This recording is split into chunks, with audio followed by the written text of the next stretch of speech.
Welcome back for session 2 of Shattered Skies. Long overdue. I apologize, both everybody here and everybody else, that it took so long to come back. We had life happens and everybody was kind of all over the place. So we're going to be jumping right back into combat where we left off at the end of session 1. The squad is currently aboard the exterior of the Sequoia, trying to protect the Radiators that are under attack or are being attempted to be taken over by these unknown hostile actors that have landed on the exterior of the ship. We've already run one round of combat, and we just finished that one with the players at 0 points and the NPCs at 1, with one control zone, CZ2, being held by an NPC. Anybody have any questions, concerns, or comments before we jump back in? Or just any general statements you want to throw out there? I have a kind of question. If you're not able to answer it, obviously don't. Can we expect like NPC reinforcements, like enemies, to come in waves, or is deployment kind of it? So most sit reps have reinforcements. They'll come in through basically NPCs will deploy in two different ways. Usually there's a deployment zone where they primarily deploy to, and that's the majority of the enemies. And then there's ingress zones as well, where reinforcement waves or at determinate periods of time they'll come in as well. This one does not have any. So for this encounter, it's and I have to look back through the game master guide to see if I'm supposed to let you guys know if there are or not. But for this encounter, you can know that there aren't reinforcements. Gotcha. But certainly a lot of sit reps will have them.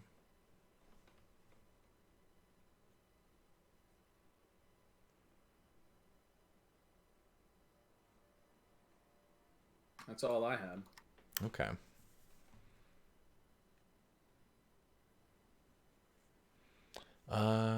Why is this not working here?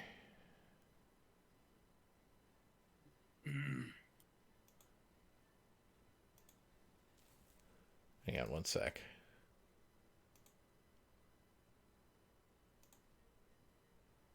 Okay. All right. So the last person to go at the end of the last round was Tailwind, I believe. Or no, it was Indigo, it looks like. I think that's what this little outline here was. But we've started a new round of combat, which means the players get to pick who goes first, and they will take up the first round.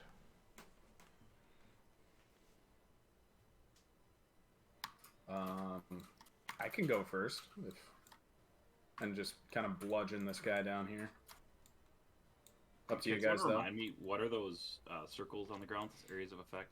Those are javelin rockets that were fired up by that Rainmaker next to Indigo. If you look in the chat, you'll see what the javelin rockets are. They're essentially sky mines. Oh, I see. Okay. Yeah. Scourge is in kind of the bone zone here. If you want to let them. Yeah, I could. Oh, true. I could do some things. Yeah, I vote Scourge. Clobber time. Okay. I vote Scourge as well. Let's do it. All right. Okay. Let me activate here. I'm just giving you a second to realign myself with how this works. I don't know why there's a giant X over your character, but all right. Okay. You love to see random shit. Okay. I don't see that. Oh, there is. Yeah, I don't know what that is. Sorry, just 1 second. Checking my stuff real quick.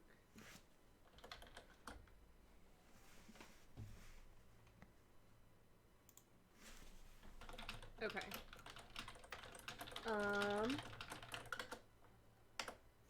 I think I'm just going to barrage. How do I target this guy?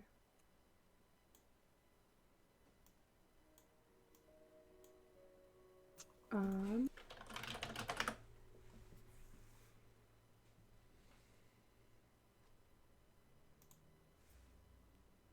Check in the I stream. forgot how to do that. How do I In do the that? stream, can you guys hear me well? Sorry, what are you trying to do?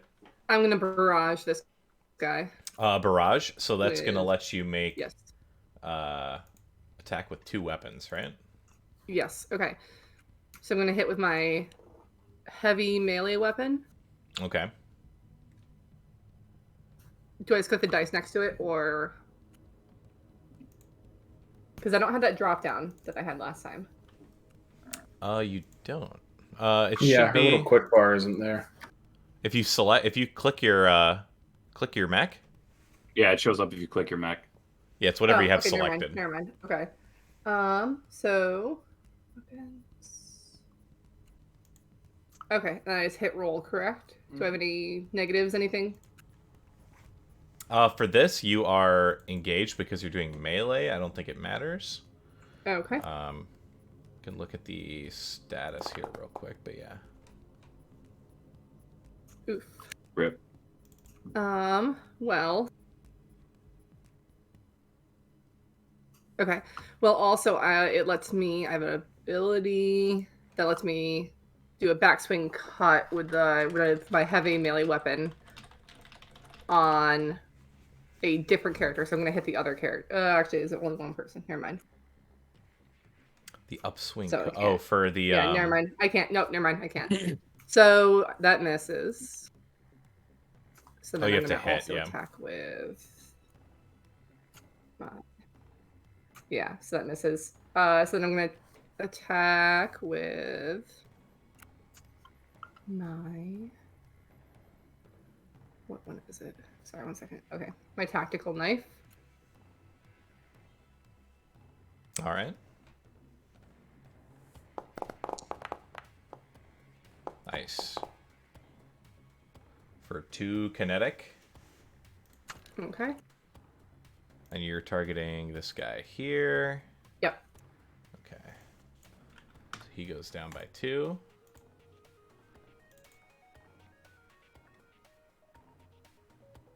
And I think.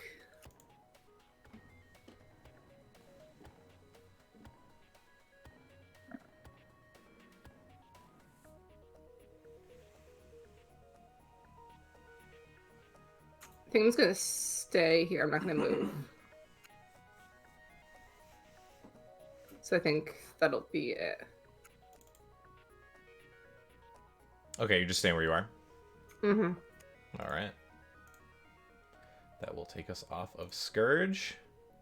We're going to go to the let's see, this pyro here, which is,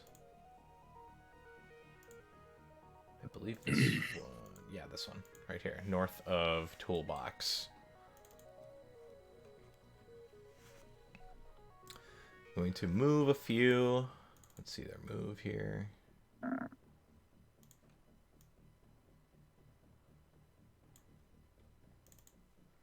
They're going to use a flamethrower, which is a cone 5 attack on Toolbox. Or at Toolbox, I should say. So because this wall is here, I believe the cone will not be as big. It'll be about this area here.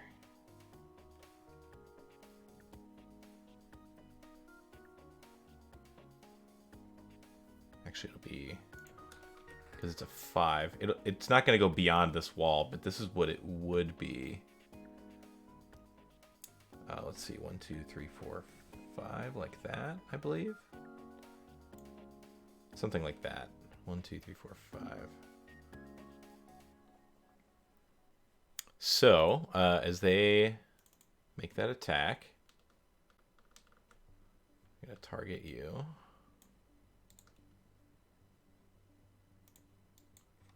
Make sure I'm not targeting anybody else.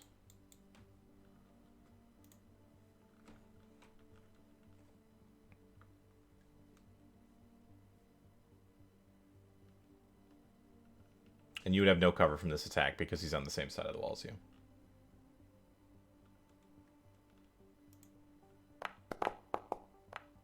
Oh. You hate to see it. You hate to see it. So that's just max damage. I think, yeah. For crits, let's look real quick just to make sure.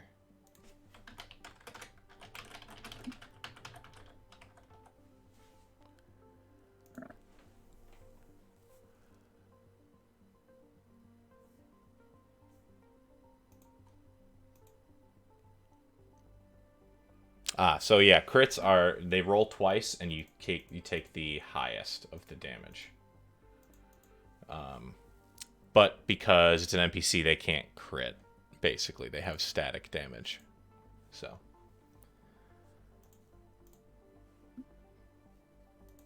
it's a guaranteed hit, basically, as I understand it. All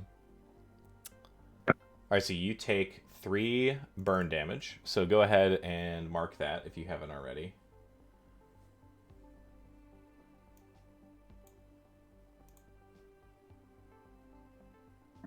And you'll take that damage up front, and then you'll mark 3 on your sheet.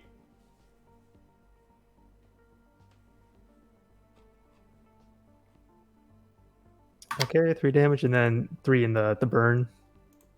Yeah. That's what I had. Yeah. Did you already have 3, or did you? Yeah. So I was gonna say, I think I already had burn from the last one too. Oh, okay. So does that mean? So you'll take 6? You'll add to that 3 more.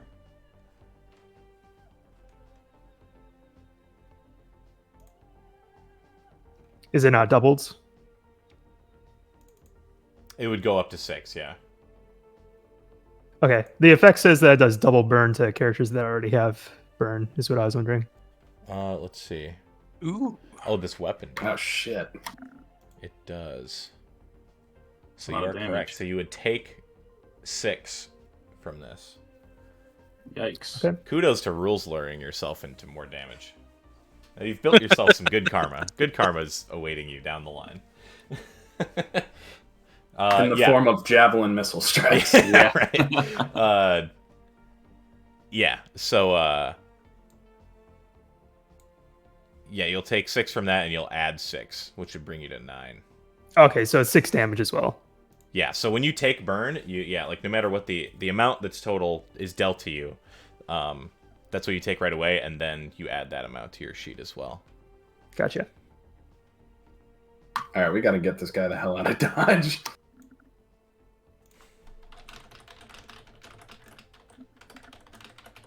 I don't know. Maybe he likes being on fire. I mean, it looks like he does. That's going to be, let's see. That is a quick, what do they have here? Oh, I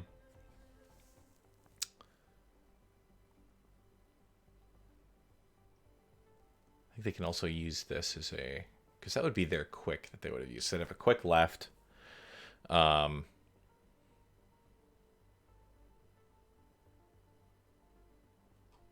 Oh, also Can NPCs crit? Not really. Basically, I was just reading. The only thing that happens with an NPC crit is that whatever effects that they have are guaranteed to take effect. Like, unless you have Gotcha. some sort of like explicit immunity to them. So it's like an auto hit, but because their damage is static when they do something to you, that they don't crit back to you. Okay. So as a, oh, that's a full action. Okay. That might be... Is this a quick action?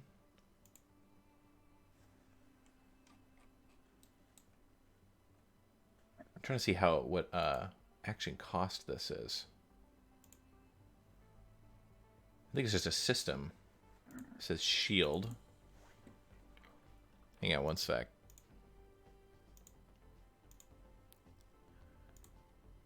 We have to look in NPC features here.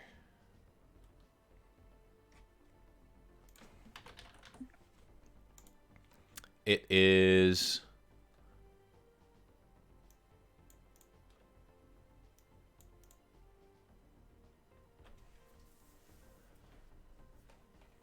Oh, maybe it doesn't cost?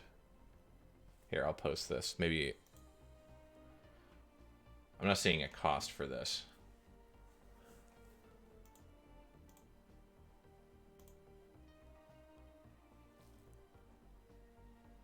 So they're going to use this fire break shield. I'm going to say it's their quick because they can't really do anything else.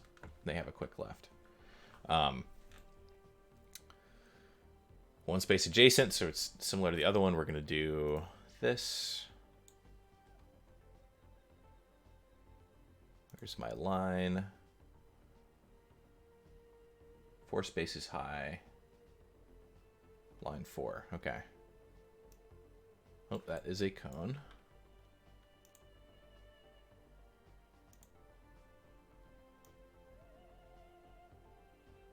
1, 2, 3, 4, like that.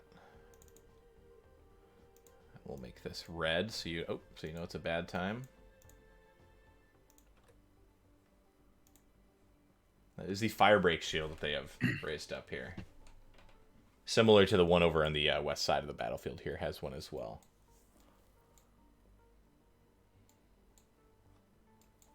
And that will be their turn. Toolbox, you may nominate who you would like to go next. Do I nominate, or was it Scourge? Oh, I'm sorry. I didn't go. You were not targeted. Yes, Scourge was the one that went. You just got beat up. Yes. Anyone need to get moving? I think Toolbox should probably hit the road. Maybe. Yeah, you want to go? I mean, the guy that's gonna hit me is already done. Fair. You are in range of that missile guy in the top left, right? Me? Yeah.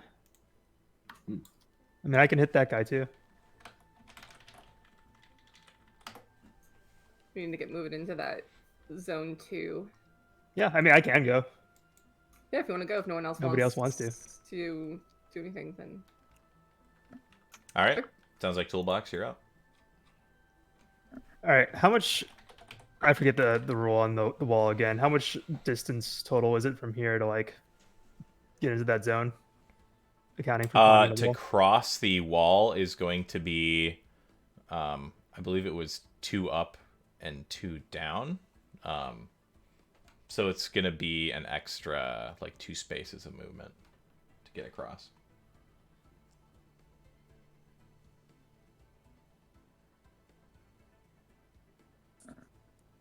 Two extra spaces of movement total. Yeah, so if your speed is, let's see, 4, Yep. it's going to take you, 1, 2, 3 to get to the ground of the other side. Okay. I think last time I forgot to use my Let me just hyper check. fuel injector. Oh, okay. So you want to do that as a protocol before you start your turn? Yeah, I'm gonna do that first because then I get the boost. Okay.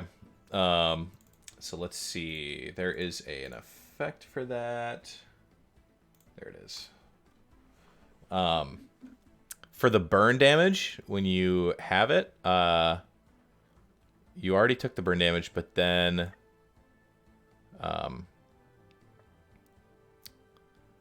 immediately take the burn damage, ignoring armor, and then they mark down the burn sheet. At the end of their turn, characters with burn marked must roll an engineering check. On a success, they clear all the burn currently marked. Otherwise, they take burn damage equal to the amount of burn they have currently marked. Yikes. So at So the I'll end do of your that turn, unless you clear it ahead of time, you'll make a check to take that burn damage. Okay.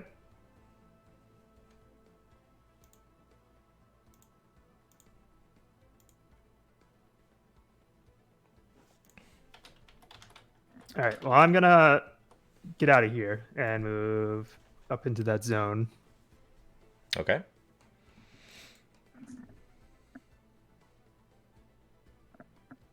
You're gonna use 3 of your movement to get over. Yep. And then you'll have 1 left. Using the boost as well. Do you have I a did. propulsion system or an EVA suit or an EVA system? I do not think so. Because you're in 0G, you're not able to boost unless you have one of those 2 things. Oh, okay. Yeah. Usually you could. You're correct. But you guys are currently in a 0G environment.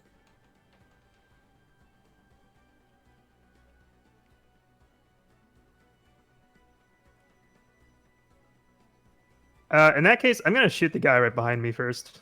Okay. Take a shot at him. I'll start with the assault rifle.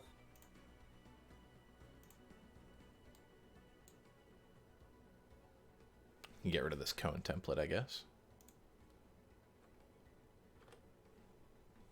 Because I don't think the fire lingers from that attack. It just goes out.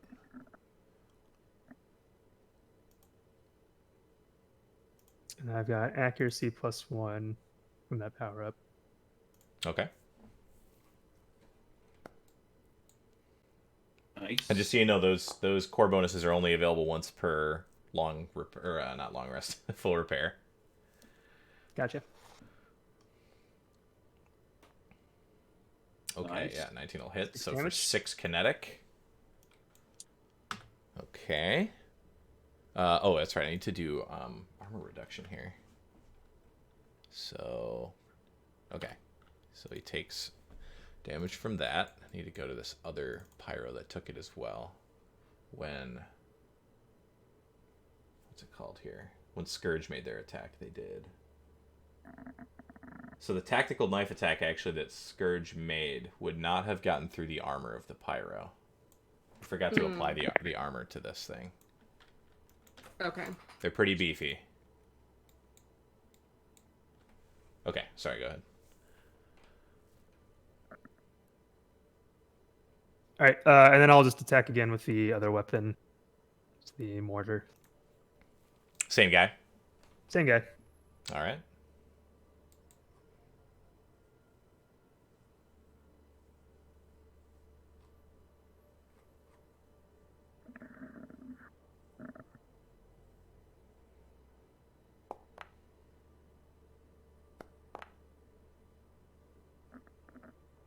A 6 will not hit. Also, when you target, if you target the forgot to token, target it's it. all right. It's easy enough in this, but if you target, it'll automatically tell you if it misses. I'm pretty sure. Gotcha. Yeah, so that mortar will like fly up, and they'll kind of like move to the side and brace, the armor protecting them from the blast, and they don't take anything from it. All right, and then I'm just gonna hop over the wall to get out of that guy's line of sight. Okay. Oops. So how do I do the movement over the wall? Oh, can you see over the wall or no? It blocks me when I try to. Oh, okay. Just You're just trying to move do myself. go right here. Yeah. I think what you had to do before is raise your elevation on the token and then move over, but I can just, Okay. I'll just move you over. So that'd be 3. Yeah, and I'll just stay there. Okay. And then I think I've got to do the engineering check at the end here. Yep. So this should be on your sheet somewhere. You can just click the engineering ability in your mech stats, and that should be a check, I believe. And you get a +1 because of your stat.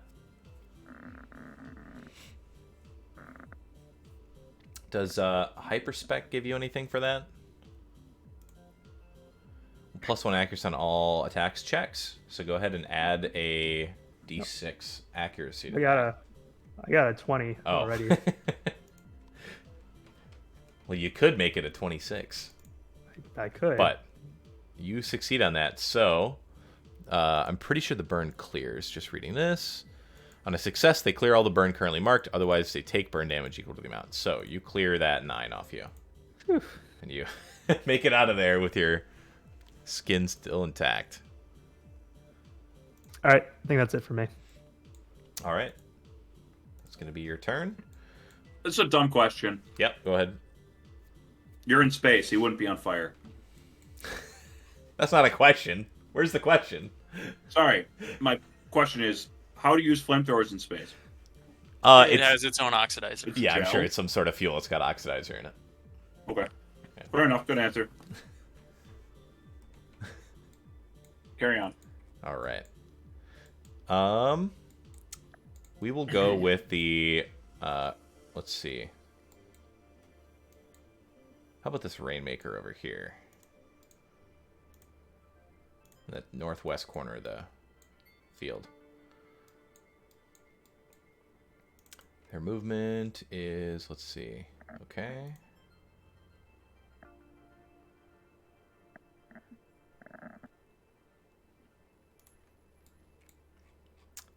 They're going to move here and then move up on the wall, but not cross it. So they're going to use their movement for that.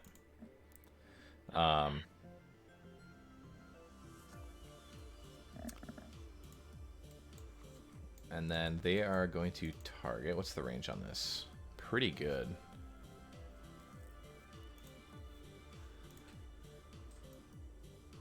Yeah, pretty good. They're going to target Falcon here.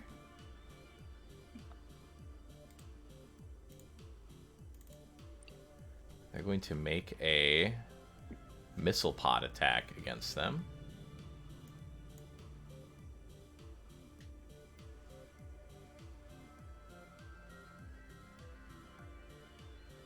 Let's see, starting to the next... Oh, okay. Yep, just going to make a missile attack against them here. They don't have a cover bonus because they're on top of the wall. And that'll be it, so we're just going to roll that. Oof. You your systems warn you as these projectiles come flying in, and you're able to move out of the way as they slam against the deck and detonate.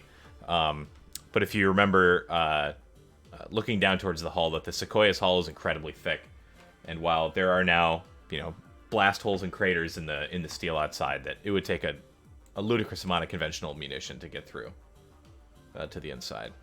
So it'll dodge that, and then they're going to also use javelin rockets as their final quick, which will round out their turn. And they're going to do 3 spaces that cannot be adjacent to each other. So they're going to do one here,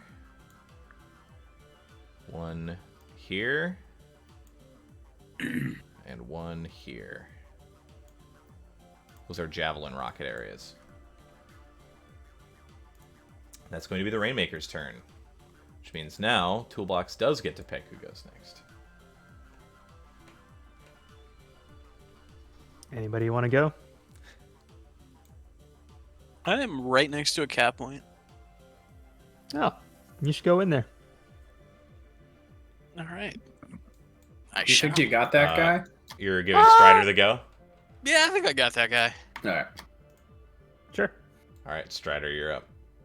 Just gonna sally forth into there and barrage this dude. How do I target a guy again? Double right click can do it. There's also the targeting Thank you. tool under the first token controls drop down. There's no barrage thing, so I just hit him with both my weapons. Right? Yeah. Yep. It's just basically mark off your full action and then yep. Okay. Also, was that your movement getting in there as well? Yeah, that was my movement. Okay. I don't think I have any advantage.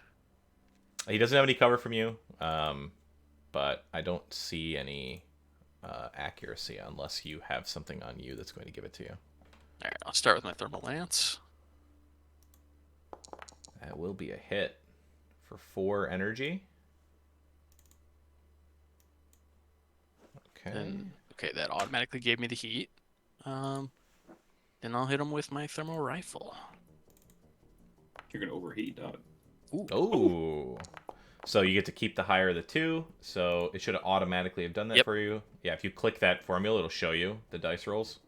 Mm-hmm. And so you get another 4 energy on him.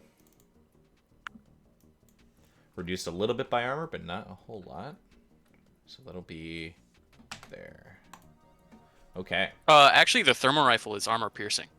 Oh, the thermal. Okay, so that ignores armor, so he takes the full here. Good catch. Okay, yeah, 2 solid hits on the mech.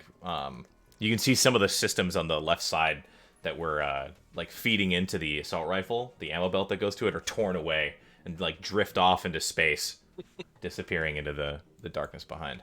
Hell yeah. Alright, I think that's my turn. Okay.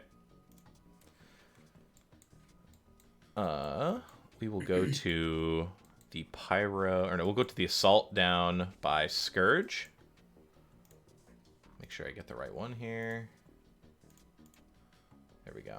This guy.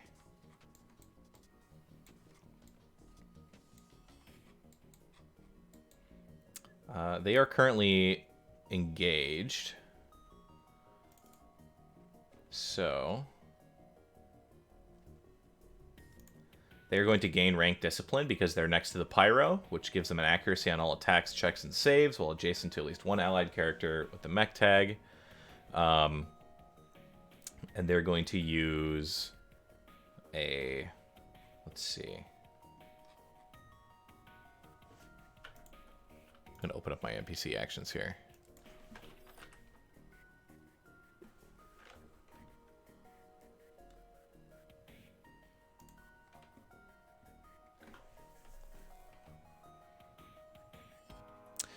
They're going to make a ram attack against Scourge.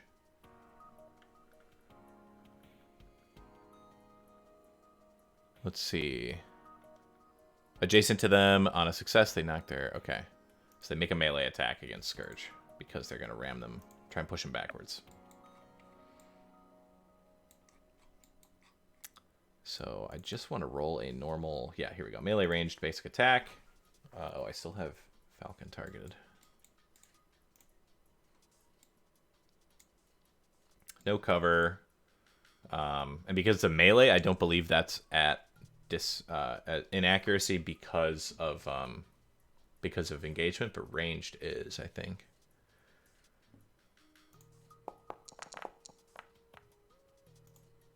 Okay, that'll hit. On a success, they knock their target prone and may also knock them back to one space. Damn. So you are knocked back one space here, and you are knocked prone, but I don't believe it does any damage. Which will disengage you from... Oops. Well, I just removed him from combat. Sick. It's going to remove the engaged status from all three of you. Because you're moved out from range from each other. But because it was a forceful push, you don't get the disengagement attack. Okay. And then they're going... So that's one quick action from them. They're going to move. What's their movement here? Okay.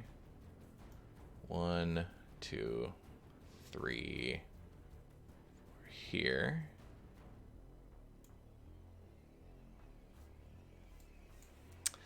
And are going to make an attack against Tailwind directly in front of them.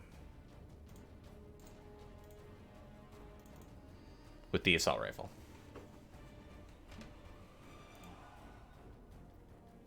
And since they are no longer adjacent, they don't get the accuracy that they had from the pyro. Oof, that's going to be a miss. So you manage to slyly move out of the way and it hits the wall behind you. As that will be... Let's see, they moved. Did that. Yeah, that's their turn.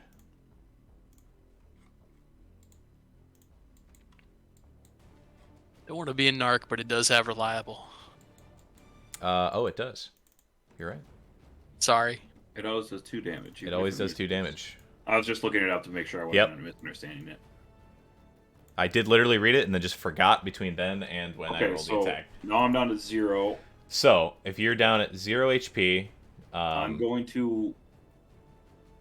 Go ahead, sorry. Roll for my custom paint job thing, right? Yes, I believe. Yes. If I look But here, custom paint I've job... rolled Because I think you take structure damage at 0. I will double check just to make sure it's not when it goes... Yeah. Pretty sure it's at 0. Yes, when they reach 0 HP, they take structure damage. Okay, so I'm gonna roll. Yeah, so I'm gonna roll a d6. Oh, sweet. So now I have 1. Nice. So you kick yourself back up to 1 HP. Okay, so I fucked my structure up. Hang on, let me. Oh, you change can that. just change it, yeah. Yeah, let me change that. So now I'm I think it might does it automatically prompt you when you hit 0? Yes. To roll structure? Okay. Yes.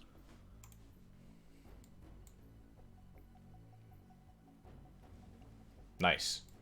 So yeah, the rounds they actually do miss you, but one of them ricochets off of the back wall, and the shrapnel from it hits some systems in the back of your mech. You kind of the whole power kind of cycles for a second You managed to hold it together without losing anything.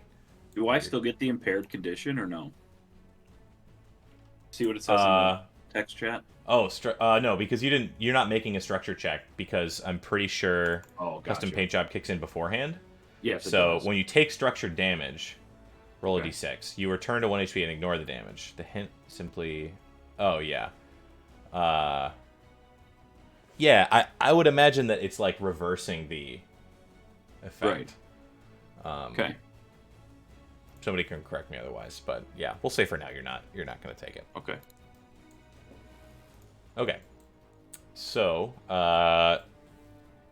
the last person to go was Strider, so they can choose who goes next. Also, I can't use that again. Until you're full repair, correct? Yes, right. Yeah. Okay. But that's what it's for.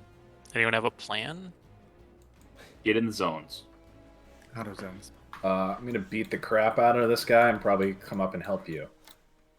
I think either me I or... think I'm pretty all There right. you go. I would say I would prefer to go before the guy down by me can move out of range because I'm in a accuracy range right now with my shotgun. Okay. Let's give it to Indigo. Indigo's going. Alrighty. So I'm going to use my shotgun, and because I have... What's it called? Handshake etiquette. I get +1 accuracy to CQB weapons within range 3. Yep, and he's within range 3. So I'm going to shotgun. You're shooting the Rainmaker, I assume. Yes. Yep. All right. Nice. Nice. Oh, damn. Ooh. Because you're roll. So crit? yeah, so you don't have to roll a natural 20 to crit in Lancer. It's just to get over 20. Love that. That also... Because the crit damage is not as intense as D&D because it's like an advantage damage roll, but it's still pretty good. Yeah. So 5 against him. So does that take into account my talent Predator when you roll a 20 on any die for any attack and a critic? Does that if you only roll 20 on the die is probably... Oh, okay. different So it than has to be a rolling 20 total, and a yeah. crit. Yeah. If it's specifying the die itself, then yeah. But what I'm gonna read the thing real quick here. It's in your talents. Predator. When you roll a 20 on a die for any attack, sometimes called a natural 20. Yeah. Gotcha. Nice. So that's like a classic crit. So you deal 5 kinetic, slightly reduced from armor, but not much. Yours is an armor piercing, right? The shotgun. No, it's not. Okay. I have a black screen now. What the heck? What did I do? Oh, I went to welcome. There we go. Okay, so I'll take from that. All right, they take that damage. Okay, and then I'm going to move.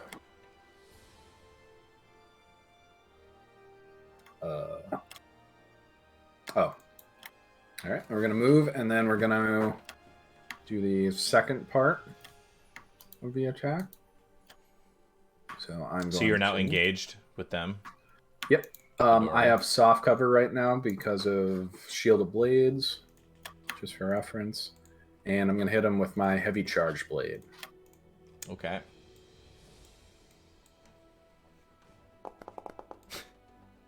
You okay, Toolbox? He's doing helicopter mode with the measuring template. Ooh. Oh, spicy. Yep. Ooh. 9 energy damage with the heavy Hey, charge too. blade. Sheesh. Oh. Roll a Sheesh. full 6 plus 3. Where's the plus 3 come from?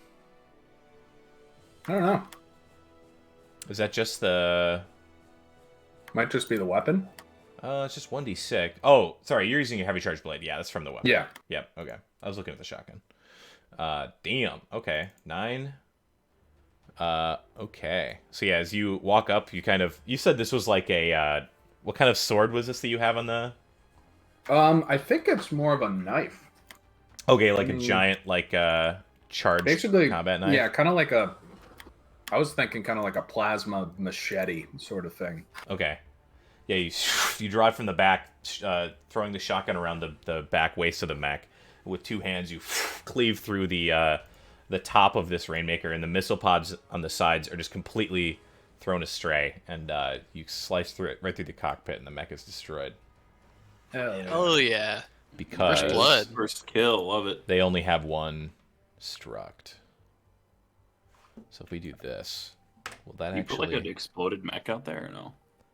I can get some things, but I'm gonna do this. Do his missiles stick around? I believe if the mech dies, they do not. I will look real quick. Because it says the effect lasts until the start of the Rainmaker's next turn, so I would assume. So yeah, but he doesn't have a turn anymore. Yeah. So, I would guess not. Like most effects like that, if he's the one controlling them, then probably not. How can I mark this guy? Let's see, is this the one that went? No, it's this one, isn't it? Mark defeated. There we go. So they're taken out. Jeez. First blood. All right. In Anything the else? lead. Indigo. That's all your actions, right? You still have some Yeah, movement. I just want to make sure. I'm just looking at the shotgun, my initial shotgun attack for the roll. So I rolled a 14. How did I get a 6? Wait, let me see. Or is it plus 1d6? plus- I'm looking for your shot here. Did I misroll that? Shotgun 1d20 plus 0 plus 1d6. You got a 20. Yeah, Yeah, where but the why do I 1d6 have comes from. 1d6? Shouldn't it have just been plus 1? How did you mark it on your thing? Did you give yourself accuracy? I thought I did. Let me go. Because that's through what I the did again. d6 is your accuracy. That's what Oh, it's a accuracy is. d6 of accuracy. It's not just plus 1. No, yeah, the accuracy and inaccuracy and difficulty, they're d6s. Oh, very cool. Yeah. I'll have to check. I don't know if they stack. They might.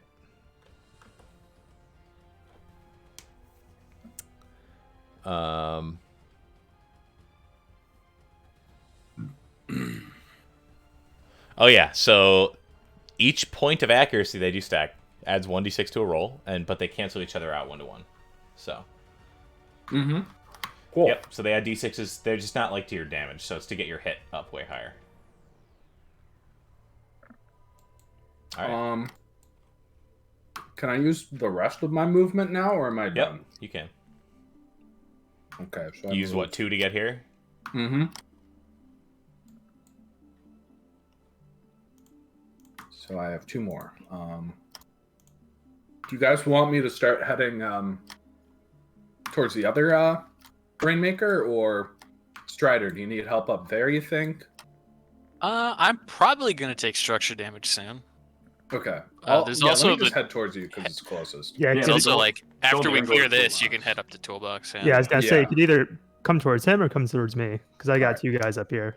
Let's head to directly north, and that'll be my turn. Okay.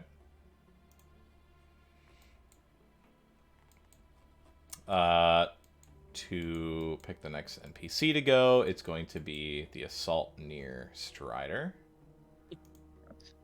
This one here. They are going to move. Let's see. They don't get rank discipline. They're going to move into the CZ here. Actually, first they're going to move right here. They're going to target you. Take a shot with the assault rifle. You do not have cover, and they do not get accuracy. So it's just be a normal roll. Wasn't that broken? Is what? Wasn't that broken from the structure damage he had, or no? This guy? Yeah.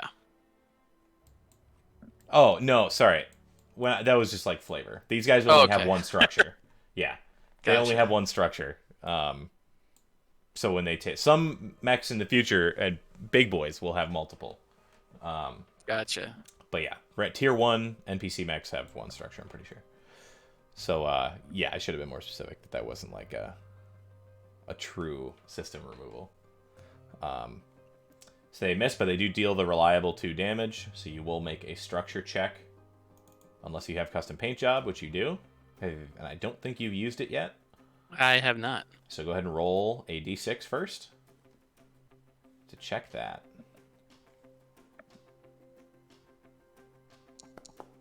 Oh. Rip. All right. So, All right, so go ahead and take that damage, and then roll your structure check.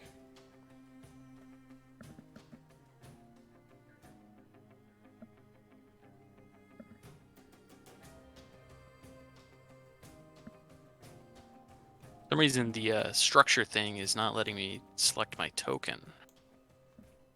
There's a Not letting structure you macro. If you put your health to 0, it should pop up right away. Yeah, Oh, put your okay. struck back to 4, and then drop your health to 0 and see if it prompts you. The problem is now you're missing 1 already. Okay, hang on.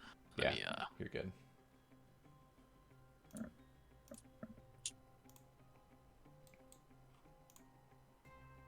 God, not having boost is gonna be rough.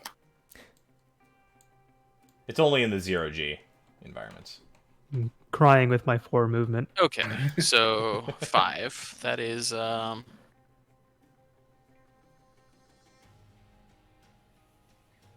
I'm impaired. That is pretty good, though, not losing any major systems. I'm Yeah. pretty sure.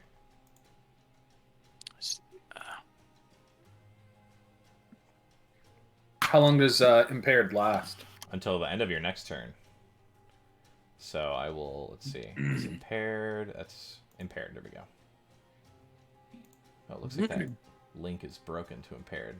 There, you should be able to see the impaired status under the status conditions items under the compendiums. That must have broken when I upgraded to V10. It's 1 difficulty and all attack saves. Okay. Yeah. It doesn't consume my paint thing though, does it? No. Or is the paint Oh, thing no. only consumed when I'm successful? When you take structure damage, roll d6. On a d6 or on a 6, you return to 1 HP and ignore the damage. The system can only be used once before each full repair. Oh, so it's it been probably means used. it's been used. Now, Okay. in hindsight, reading this, I wonder if you can choose, because it's a system. You can probably choose to use it at higher risk structure damage as you take.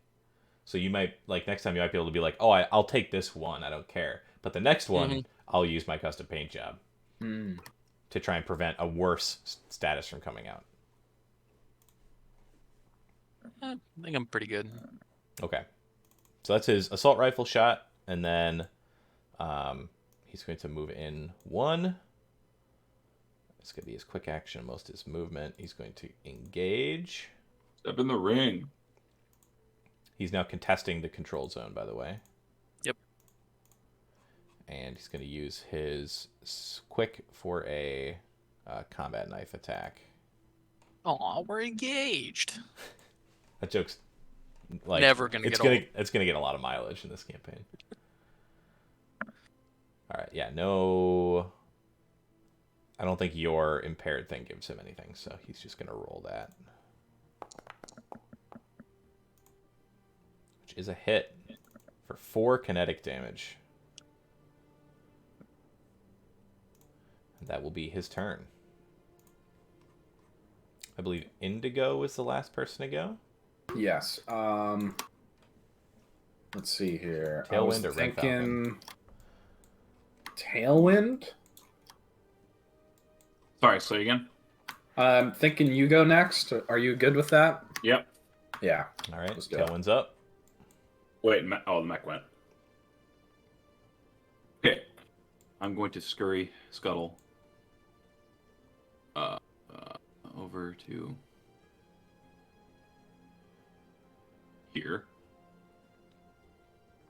That's my hang on. My move. I'm going to use a full action to repair. Okay, so you're gonna stabilize. Yes. and use to repair your HP. Can I do that before because I have a quick action left? I can do that before I attack, right? That's not a problem. Yeah, stabilize is a full action, I'm pretty sure. Yeah, right, but I still have a quick action left. No, you get 2 quick actions or 1 full action. Oh. Yeah. If you look at the... yeah, that's right. This Yeah. thing is misleading. Okay. Yeah, it's so that when you click, like if your thing was full like this, and then you clicked the quick action, it'll get rid of your full, and it'll say you have 1 more quick left. So... Yeah, I gotcha. I'll let you, if you don't want to stabilize to have do quick actions, you're welcome to do that. Otherwise... No, I think I still want to, and then I'm still...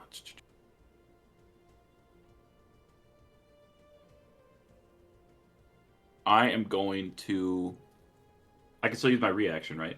Yeah, your reaction is... It doesn't have to be in your turn either. I mean, it's whenever somebody else does something that triggers a reaction.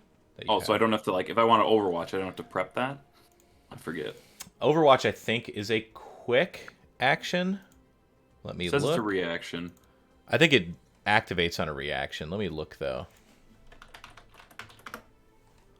Overwatch. Oh, it doesn't even fucking show up. Hang on.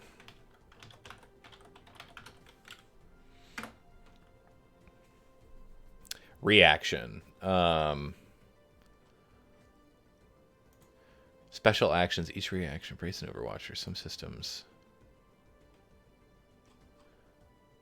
Okay, where's the next one here? Movement reactions. Starting movement within range 1 to 3 of another character can trigger reactions like Overwatch. Oh, you might not need to prepare it. You might be right. Okay. It's just... Let me see, though, where it actually is. Oh, what's your threat range? The maximum range at which a melee weapon can be used. Oh, both melee and ranged weapons. So you have a threat of... You have an auxiliary CQB with a threat of 3. So within 3 spaces, if somebody tries to move, you can Overwatch pop them, I'm pretty sure. Okay. But you can't, like, use that. You couldn't Overwatch with, like, your assault rifle. Right. Because it doesn't have a threat of 3. Okay. Okay, by default, all mechs can take the Brace and Overwatch reactions. Just so you guys know, Brace is a reaction. I think it basically lets you cut down damage at the cost of movement or actions next turn. I thought it was the cost of your whole next turn, if I'm not mistaken. I think it might only let you do 1 quick action instead of a full. I'd have to look, but it's a trade-off. Okay. Gotcha. But Overwatch, so yeah, your threat range, depending on the weapons you have and the systems you have, creates this radius around you where people can't fucking do anything. Unless they want to get shot, so... Alright, well that's the end of my turn then. I have nothing left. Okay. So you repaired. We're going to go to this. Let's see. Done this one, done this one. Let's go to this Rainmaker down here. Oh, no, that's the dead one.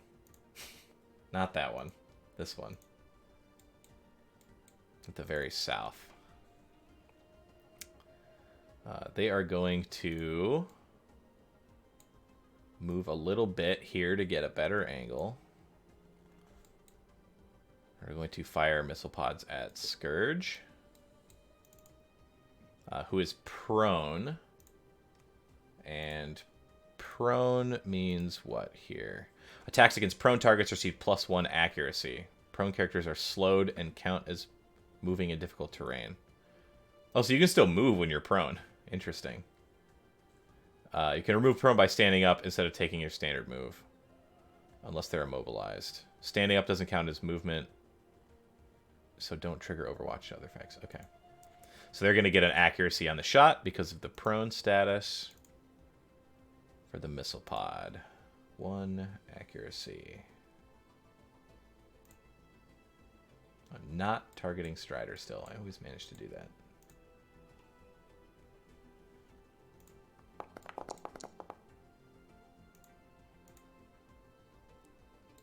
A 14 will hit for 4 explosive.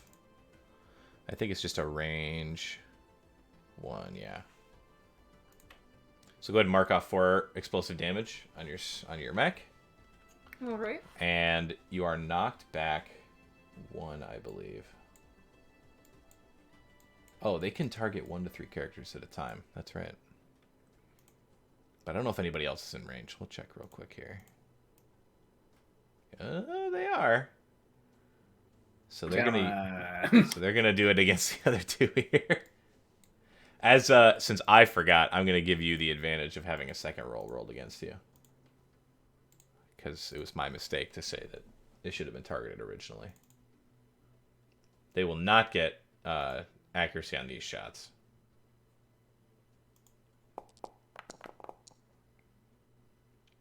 So it'll hit Indigo and miss Red Falcon. So you will also take 4 explosive damage. And I believe it has knockback 1. So it's going to kick you here. It's going to Works kick out. Scourge here. And Red Falcon is missed. So that is their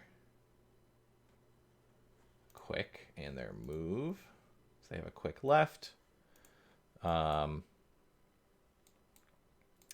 They are going to... Let's see, what's their sensor range? 15. Yeah, go ahead. I have stable structure. Can I decline to use it? Stable structure. You gain +1 accuracy on saves to avoid prone or knockback. I'm guessing like I can just take the knockback. Yeah, on this, I don't know if the knockback is like a check. I think the weapon just knocks it back, right? If we go What would be a situation where it would be a check? It would be like a ram, I think. Like a ram, like if somebody did a ram action against you, you could I don't know, I'd have to look at that. Knockback I'm gonna check here. for next time. On a hit, the user may choose to knock their target back in a straight line.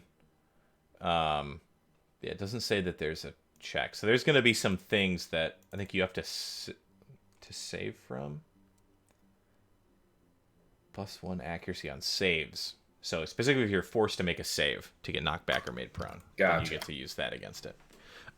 Yeah, I usually go by you can choose to fail checks and saves. Okay, so that was their quick. They're going to use their other quick and throw a... Let's see. I'm going to throw a lock on Red Falcon. But they cannot use it on their turn.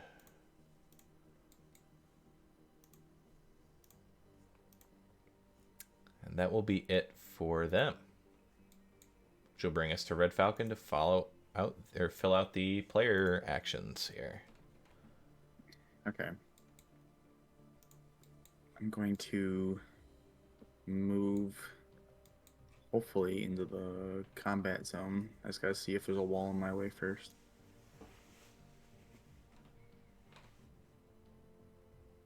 Okay. You're like narrowly moving through these missiles that are hovering over these points on the ship. You enter the control zone. Yes. And I'm going to... And you can see this guy, yeah. He's up on the wall. I should actually add the elevation to him. I'm going to do a lock-on that Rainmaker. Okay. And then I'm going to make a tech attack against them using... Let me add the lock on here. There. So you should be able to consume it when you do it. Okay. I'm going to use tech attack invade system crusher. And if it hits, it'll do an additional +2 heat. Okay.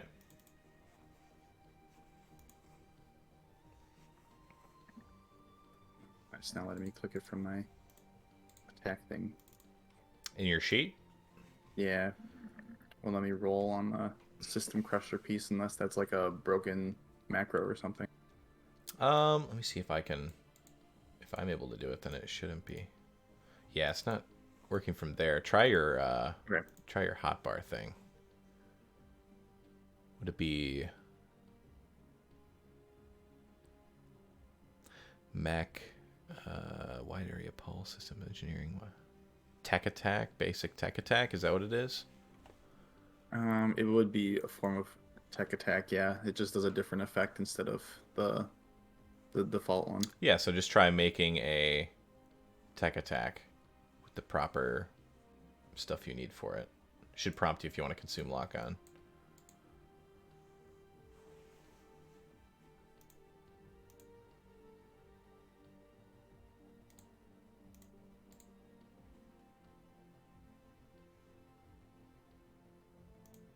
There we go.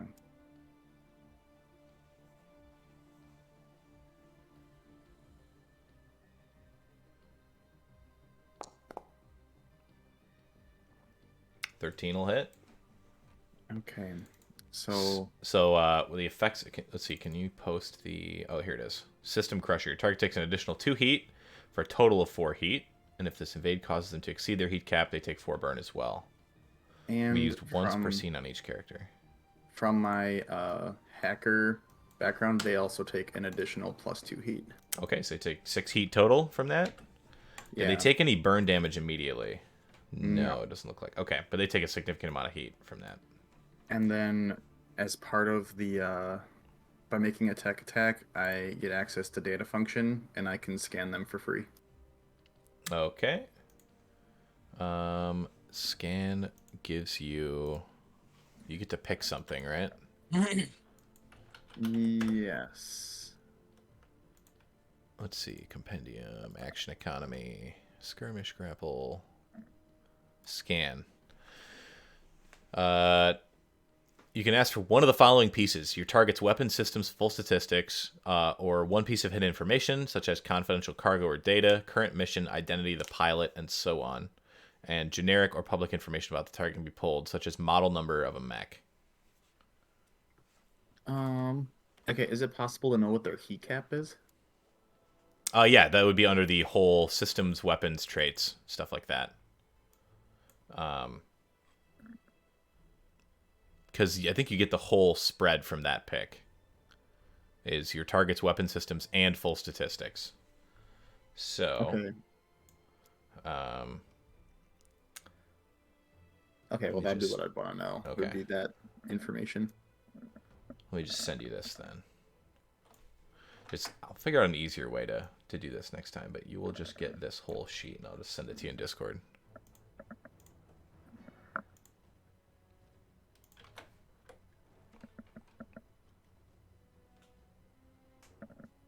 All right.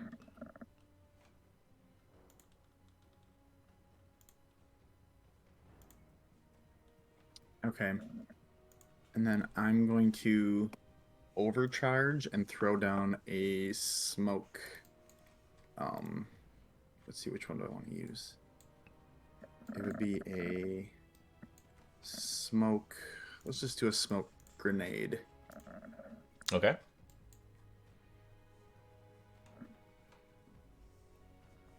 Range 5. And it's a Yeah, I'm blast gonna- area 2. Yeah, I'm gonna throw it like the space directly in. It'd be directly above me. Directly above you. So you want to like throw it up into the air and like have it explode? Like, I'm sorry. Trying to. Oh, just like north of you. Okay. Yeah, north. I should have said. Okay. So you want it to cover your area as well, where you are, like the space you're on? Yeah. Okay. So we'll do this. Oops, that's not the right spot here. Right here. We'll make that just kind of a gray. Oh, I should have specified something too. For hacker, they get to choose whether or not they take 2 extra heat or get pushed 3 spaces. So he might not have 6 heat. That's Oh, fine. okay. Well, I'll leave it for this one. But yeah. Okay. Good to know. But it also wouldn't make sense in that scenario. He's like clinging to the top of the wall. To be pushed back would mean that he'd be flying out into space. I mean, it could be like his RCS things like kick on and push him back. But okay, so you're in the smoke area now, and you are on the control zone. Anything else?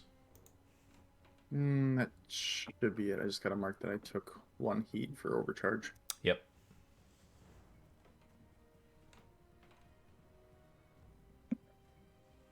All right. that's my turn. We will. So that's all the players. So we'll go to the last two NPCs here. The assault in CZ2 is going to move a bit farther in here to about here. 1, 2, 3, 4. So that's going to be its speed. It's going to turn and take a shot. Oh wait, did I? There we go. Now he's got his turn going. So he moved here, and then he's going to target toolbox, because I think that's the only person they can see within range here. Make an attack with the heavy assault rifle. Untarget Indigo. For some reason, I have him targeted.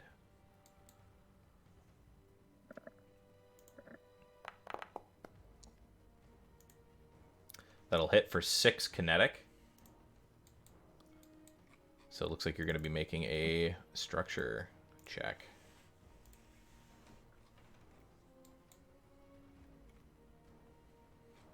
So first drop yourself to 0, roll that check, and then drop the rest off after you make the thing. Unless you are going to use...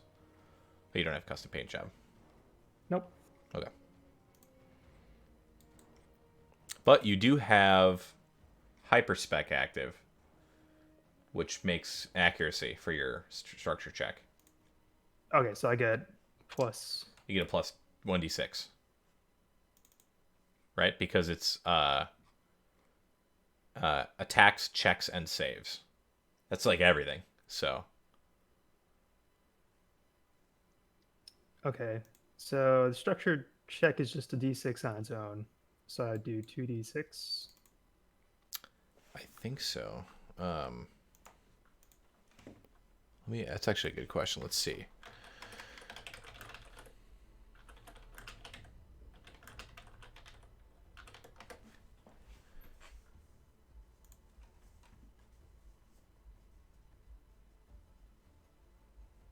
Maybe not. Where's structure here?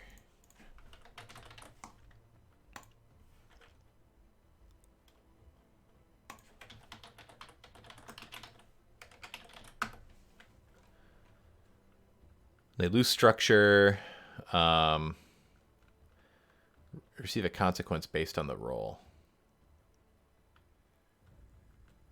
Special structure damage check. Is the higher the roll better in structure checks?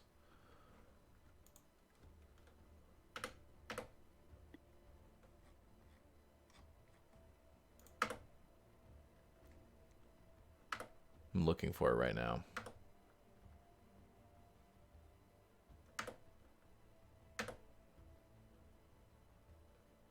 Here we go.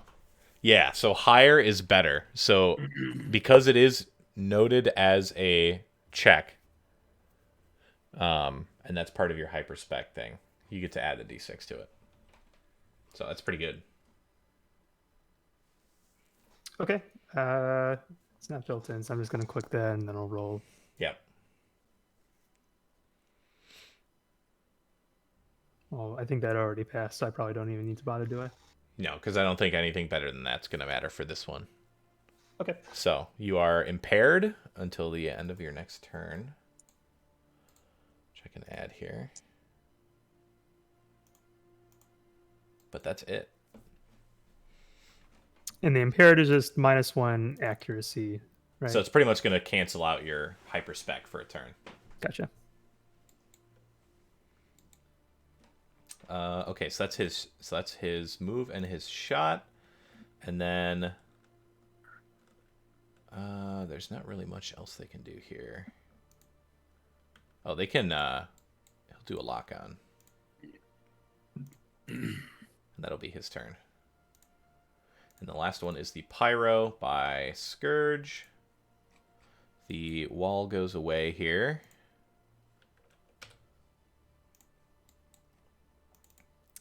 They are going to move 1, 2 here. And they're going to use their full action to explosive vent. Oh, wait, no, hang on. Yeah. Burst 1. Oh, actually, they can't get close enough for that. So they're going to move up to Scourge instead of that. And use Explosive Vent instead.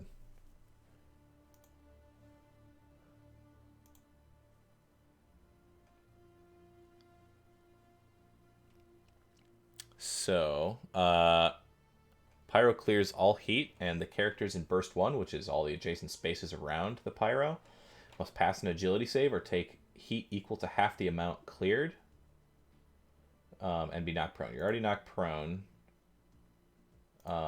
but with prone, does that mean kind of difficult terrain, roof prone? Okay, so you don't get any disadvantages for being prone while making that check. So you make an agility save on your mech.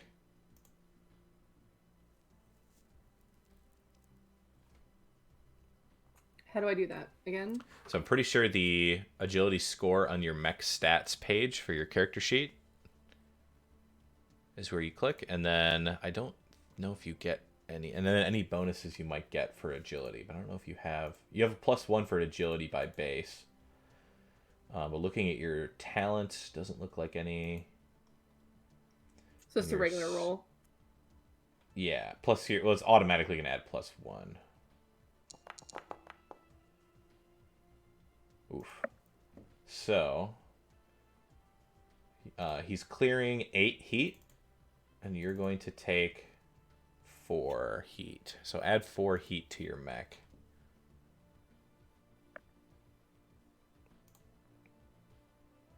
What happens when I get to 6? If you're at 6, then it's the same. But I think if you're at 6 and you go over, you take a bunch of burn damage, and it does stress to your mech. And if either stress or structure get to 0, your mech is destroyed. And the rolls you make as those go down get harder and worse, depending on which one goes down. But they're like 2 separate health bars. But if either one reaches 0, then it's not good. So. Okay. So yeah, add the 4 heat, and then you are currently in the danger zone, which doesn't do anything on its own, but certain things. I forgot to keep track of this for a lot of people. If anybody's over half their heat cap, you are technically in the danger zone, which some other abilities can use that to like inflict more heat or do other stuff to you. All right. But it's not anything. I marked myself for it. Okay. It's not anything on its own, I'm pretty sure. So he's cleared Danger his. zone. Danger zone. But that's his whole turn. So that's the end of round 2. Moving into round 3. Currently, we have Control Zone 1 with Red Falcon. That's 1 point for the PCs. We have Control Zone 2 with 1 NPC. So that's 1 for the NPCs. We have a contested zone in CZ3. So nothing there. And a contested zone in CZ4. So it's 1 point to each. So I'll add that to this little scorecard down at the bottom of the page. So it's 1 to 2 right now, with the NPCs leading by 1 point. And it goes. Didn't we say this is what, 4 rounds? 6 rounds. 6 rounds? Or until all enemies are defeated. Okay. So if you destroy all the mechs here. And if you control all 4 control zones at once for any control mission like this, you get an extra point for the round. Lit. All right, that brings us back to the top. It's going to be the player's pick for who goes first. I could use an assist over here. I would be happy to. John, I have a quick question. Yeah. So with Overcharge, you can use a quick action. I'm guessing we still couldn't do Boost as one of them? No, Boost is basically just like marked out under 0G. Damn. Unless you have Propulsion or EVA. Gotcha. I can start throwing some lead down on that guy if you need me to. I would like some lead thrown unless someone else wants to go. Is anyone in a really bad spot that needs to go like right now? I mean, I wouldn't mind going like next. Oh, you're prone and next to a guy. Yeah. Oh, and he also, sorry, the Pyro, or no, it didn't use its, it needs to make a line thing real quick. Sorry, continue. say Strider should probably go first, and then I could probably go after. You mean Scourge? Scourge, yes. Scourge, then me, or then. Well, Scourge also hasn't taken structure yet. Yet. Yet, but definitely probably will. And like Tailwind did, don't forget that you also have stabilize full repair action, or not full repair, full actions that are stabilized that can repair your HP bar to full. So if you're like 1 HP, you're gonna get way more out of it than if you're at like, 9 out of 10.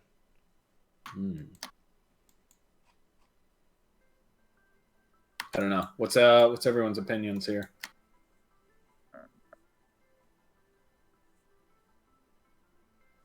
I would think, this is just my thought process, Scourge is tankier than Strider. So Strider we should maybe bail him out first. Yeah, clear that zone. Okay. Plus, also, if we clear that zone, we start getting points. Yeah, I'll say I want one of you guys down in zone 3 to go before I do, at least, just because that'll help me decide what to do next. Yeah. So my plan is basically scoot towards zone 3, shoot the hell out of them, and then potentially keep heading north. And then I can stick here and do like a round of repair and a round of stabilize and stuff. Yeah, I'm hoping I have enough to kill this guy. If not, you may have to finish him off. Yeah. I'm also hoping you have enough to kill this guy. So hold on, let's see here. So that's okay. If I could go soon rather than later, that would be nice, just to not be prone anymore. All right. So I think I'm gonna go if that's okay, and then maybe right after I'll pass it to Scourge. Like You a guys plan. good with that? I think it works, yeah. All All right. right. So So I'm gonna start by moving let's go. here, using 3 of my movement. Then I'm going to barrage. I'm gonna start with the shotgun with accurate because of the range.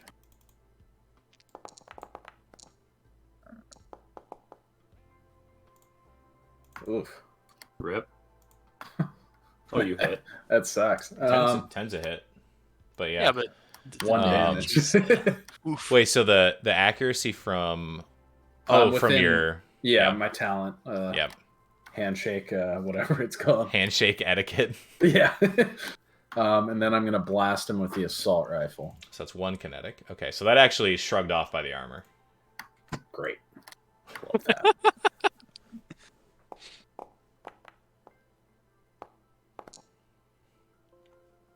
Okay, for 3. So it'll take a few more. Yeah, the first blast as the shotgun goes out, these really huge, probably like bowling ball sized pellets go flying out, and they kind of brace for a second. They use their assault rifle, then the shredded kind of system that Strider had left earlier to kind of take the brunt, and a bunch of them like ricochet out in all directions in the 0G, and Strider, you actually have to like move out of the way as a bunch of the buckshot lands in the wall behind you too. But Okay. the second shot will land and it'll do some damage. Shit. Strider, what's your CQB options looking like here? Can you... I have a tactical melee weapon. Okay, so my plan is to still head north. Yeah. Otherwise, I can close the distance. Go ahead. Okay. Go help. All right. Go help Toolbox. So I just used my last movement. Okay. And do I have to declare Overwatch, or how does that work? No, so basically you have a threat range, and for you it's like based on your shotgun, because that's what's giving you threat. If anybody tries to move within your threat range, or I don't know if it's take actions either. If you look in the core book, it should tell you. Actually, How maybe do you determine your threat range? it's on the weapon. It's Yeah, so my like shotgun has threat 3. the little symbol that's like the circle with the arrows going out, like 4 little arrows going out in each direction. Like on your tactical melee weapon, you have threat 1 from that. Okay, so So- what about my like other weapons? Those don't have threat. They don't have threat on them. A lot of ranged weapons don't have threat. CQB ones have a lot because they're built, but they're usually short range threat. Gotcha. And melee almost always has 1 threat range. All So right, if this that's guy my was to turn. try and move away from you, you could Overwatch shoot him with your, or you could Overwatch slash him with your melee weapon. Yeah, if you in ComCon, if you go to the Overwatch reaction, you can see what it's saying.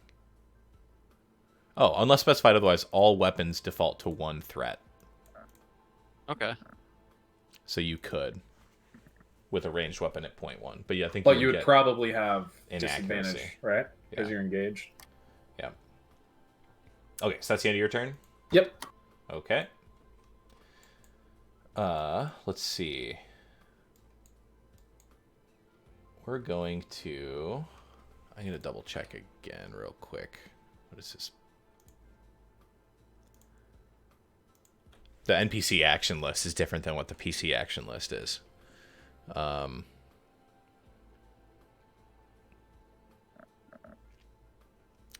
This assault here is going to.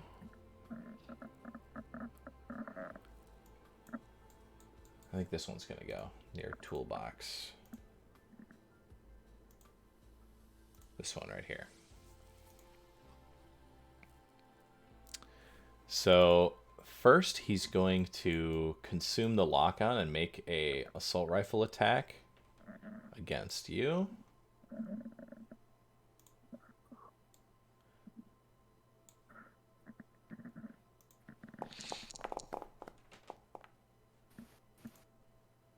Which will hit.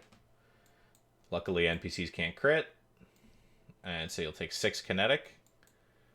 That's going to be his quick. He's going to move 1, 2, 3. Or no, he's going to move 1 here just for a second. And then is going to... Where's the... he's going to try and do an invade quick tech on you.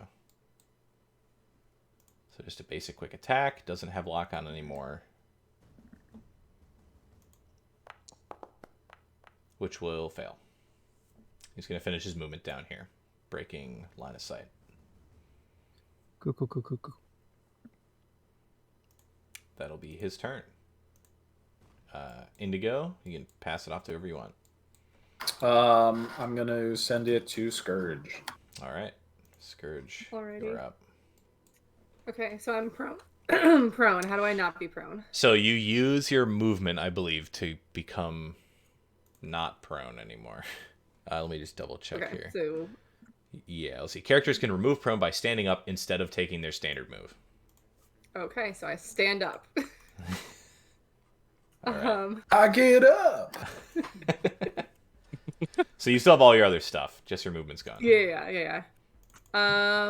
Okay, I guess I'm gonna barrage the guy in front of me. All right. So What are you using for the barrage? I'm gonna start with a heavy melee weapon. Okay. My fists. Power fist.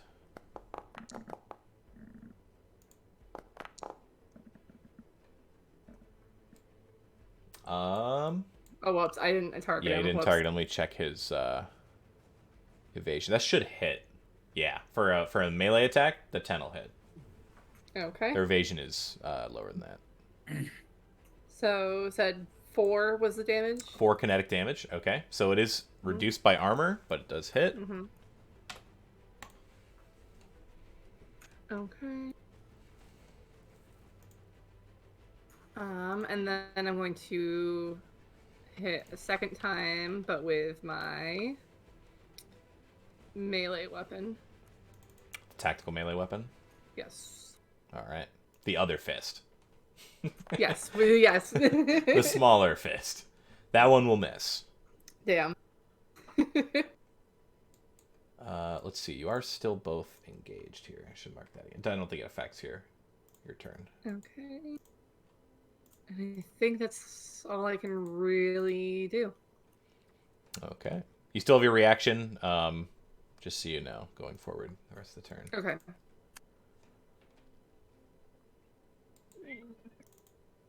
So you can tell your hit on the mech was pretty solid. It's just the bulk and the armor of this thing shrugged off some damage. So the pyrodes are definitely beefier. So that'll be your turn. We'll go to the assault in the control zone with Tailwind here, if I can find him. We're going to start his turn.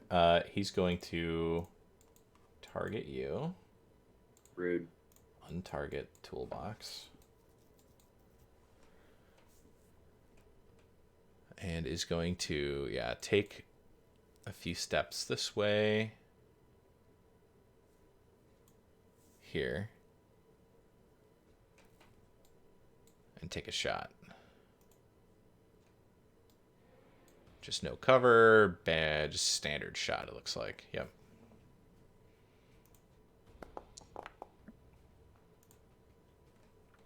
$10 to hit for 6 kinetic damage. You also have a auxiliary CQB weapon. Since he moved within your range, you can choose to shoot that as a reaction at him, your pistol. Alright, but then what do I lose in my next turn? No, it's just you just use your reaction to do it. So if you want to save your reaction for something else until the start of your next turn, you can, but you don't have to. Yeah, then I will use it. Okay, so go ahead and target him and make an attack with your pistol in the auxiliary CQB slot.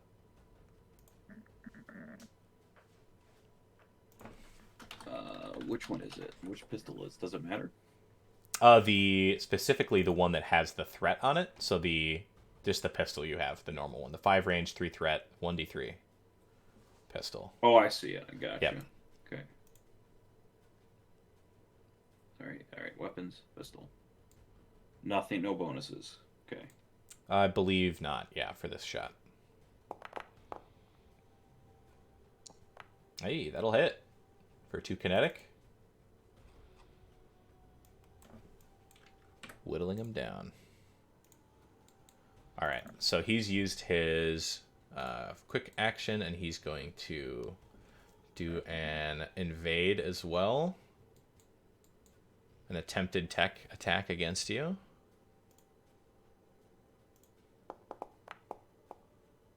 Damn. Which will hit. So this invade only does, let's see.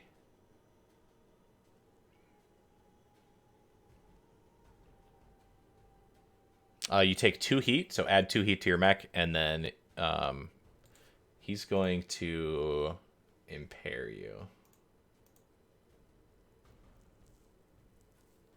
Until... Wait, what'd I do? Shit. Oh, that was your elevation you added. Yeah. The heat is what you want, yeah. So until the end of your next turn, you're impaired, but... Lame. Okay. And that's going to be the assault's turn. Scourge, you get to pick who goes next. Who would like to go? Or who needs to go? Somebody on the right, I think. Strider, you want to go and see if you can finish that guy? I don't have high hopes, but yeah, I can try. Sure, you can go. Okay, Strider's up. All right. Just gonna go ahead and so each weapon is like a quick action. Unless it's a super heavy. Yes, I think super heavy requires a barrage. It's a quick action to fire a weapon on one mount. All right, I'm gonna go ahead and just start with this. I should have what? 2? 2 what? No, I should have 1 disadvantage. Okay, it already counted. Because you're Never mind. impaired. Yep. Yeah. All right. Start with the assault rifle. Okay, it's gonna miss. The assault rifle, I think, also because you're engaged, might Thermal also rifle. be. Sorry, yeah. Gotcha. It might have been double. I'll check that, but yeah, do your next attack because that one's not gonna hit either way. This one was the knife.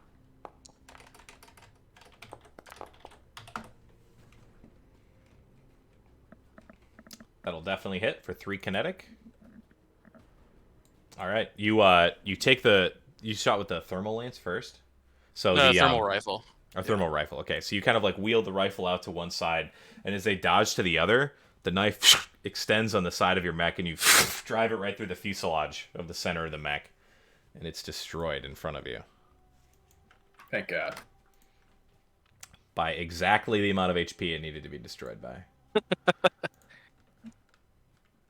So let's see, where's this guy? He is down for the count. All right. I'm not gonna move. I'm just gonna hang out here. So Okay, it's end of my turn. that'll be yours. We're gonna go to, I think.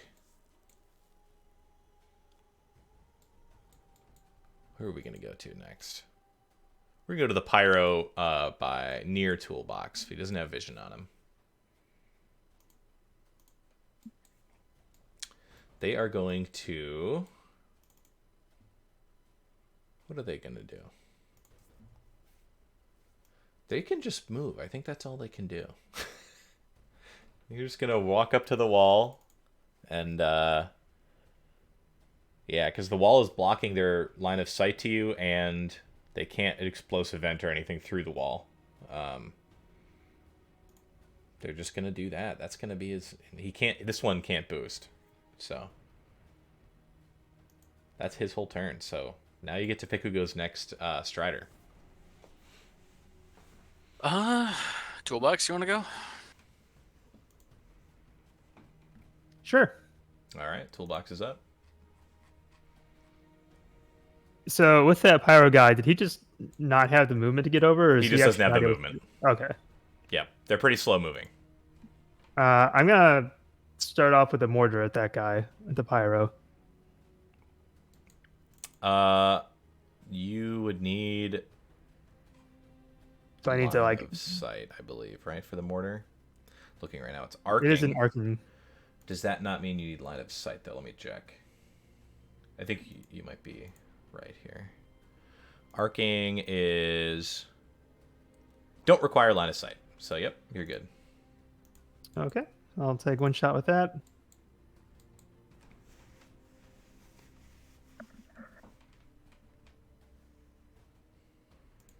Oh, yeah, I guess I should just pop up his flame wall, but it can't actually do anything to you. My impair should be cleared, right? You're impaired? Yeah. From the hack on that guy? No, mine was from structure. Oh, because you took your turn, yes. Okay. Can you take that off, or do you need me to? Okay, Yep. you got it. I was just double checking. Yep. All right, that first one missed. Okay. Can I use movement just like peek over the wall and take a shot with the assault rifle? Yeah, if you want to climb up the side, Yep. yeah, you'd be able to kind of stand at the top of the wall, take a shot. All right, I will do that.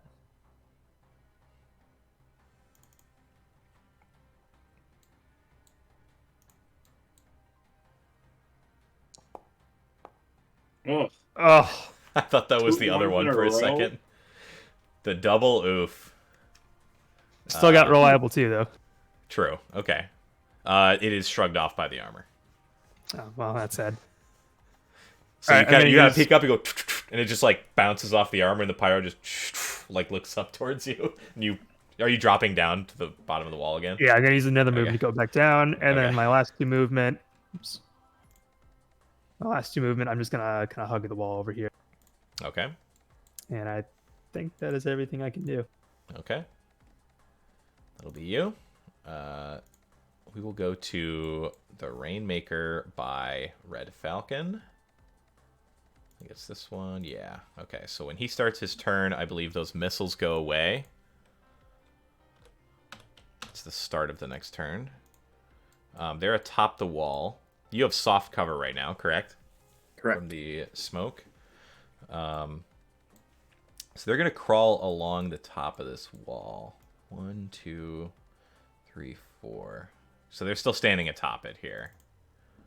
Oh, their speed is only 3, so they're going to go here instead. And that's 5 to you, 9 to you, 14. So he's going to make a triple javelin or a missile pod attack here against the 3 of you. because he's atop the wall, he'd have vision on each, because Tailwind's standing out from the wall instead of... If you were, like, in this corner, he wouldn't have line of sight. He's that much range? Yeah, it's 20 for the missiles. It's a hard map because you guys have these narrow corridors, but snipers, maps are typically 20 to 30 on a side, and sniper rifles and stuff are pretty good range. So we're gonna target Red Falcon. We're gonna target. Wouldn't Red Falcon have soft cover for Miss Snark? Yes, they will have soft cover. If I can So do, he's got that. yeah, let's see if I can add it to just your attack. Okay, sweet, I can. So, but Red Falcon's also locked on, so it's gonna nullify that. So it'll just be a normal attack against you, a normal attack against you, and yeah, because of the line of sight. And they are arcing as well. So 3 normal attacks against each of you, or 1 normal attack against the 3 of you, I should say.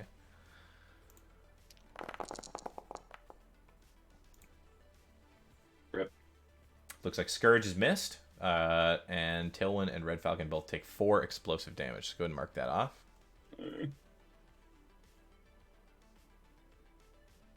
And Red Falcon's going to get knocked this way. Tailwind, you're going to get knocked here.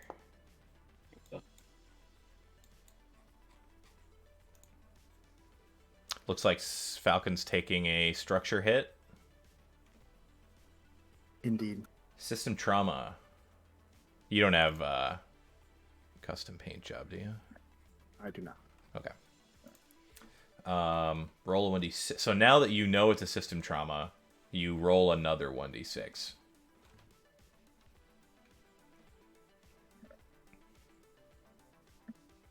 To pick between weapons or systems. No, not the... Oh. You don't make like another structure check. Just... What did you roll in that? You rolled a 5?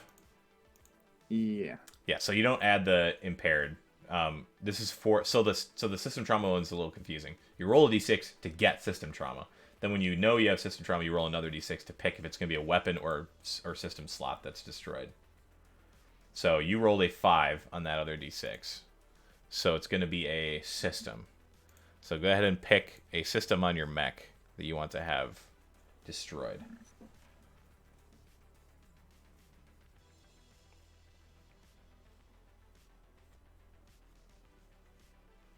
Oh, just like the things that I use my system points for. Yes. Yep.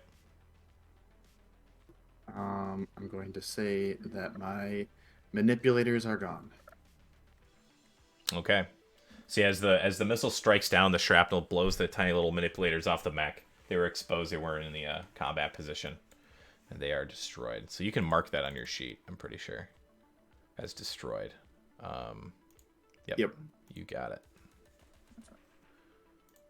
Okay. So that is its attack there. Oh, it is... The missile pods are also reliable, too. I just realized. So, Scourge, you take 2 explosive damage as a part of the reliable for that. But you are not knocked back. Okay.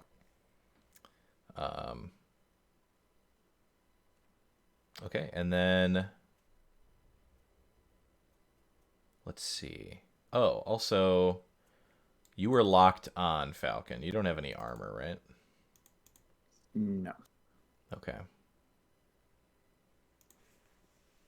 They are going to... Since they've already moved, they're going to lock on again. That'll be it for them. So, who was the last person to go? Was it Toolbox? I think it was. So you get to pick who goes next. Red Falcon or Tailwinds? I am ready. Red Go for Falcon it. is up. All right. We are first going to overcharge, and I'll roll a d3. But I'm going to lock on to the assault. I believe that's down in control zone 4. Do you need line of sight for that? I do not have it right now. I think you do for lock on. Oh, Let me okay. I'll double check though. It does say line of sight. Never mind. Oh, it does. Okay. Balls. Never mind. All right. Well, we're just gonna wing it then. Yeah, they require line of sight, but it does not require. It doesn't care about cover. That's the difference. Okay. Then we're going to, like, I think Gretchen would tell Finnick to prepare for an EMP, and we're going to use our wide area code pulse to affect all the hostiles in my sensor range. Okay. Yeah, which should not require line of sight for that, right?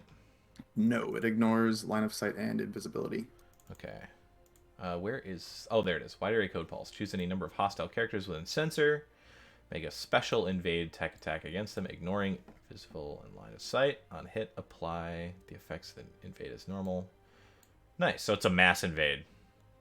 Yeah. Okay. So how many people we got in your... What's your sensor range here? 15. 15. So I think it's just the 3 on my side of the map. Yeah, you've got this guy, that guy. Yeah, that's about it. I don't think this... He's just out... Oh, wait.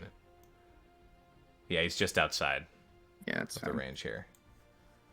Okay. So go ahead and make those. You have lock-on still for the Rainmaker, I believe. I used that last time. Oh, you I'm pretty did? sure. It just didn't get consumed? Yeah, I don't know. That happened last time we played too. Okay. And I had it set up that way. I don't know. That's weird. Alright. Alright. Against the Assault and Control Zone 4.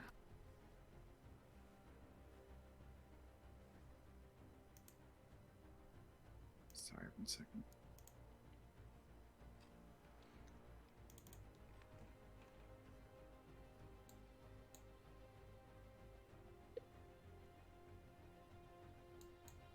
Okay.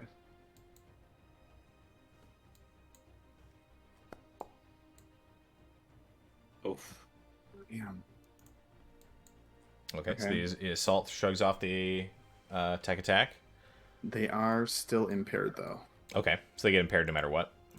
Yeah, on a miss it, they become impaired. Gotcha. We'll do the Pyro by Scourge. This one here. Okay.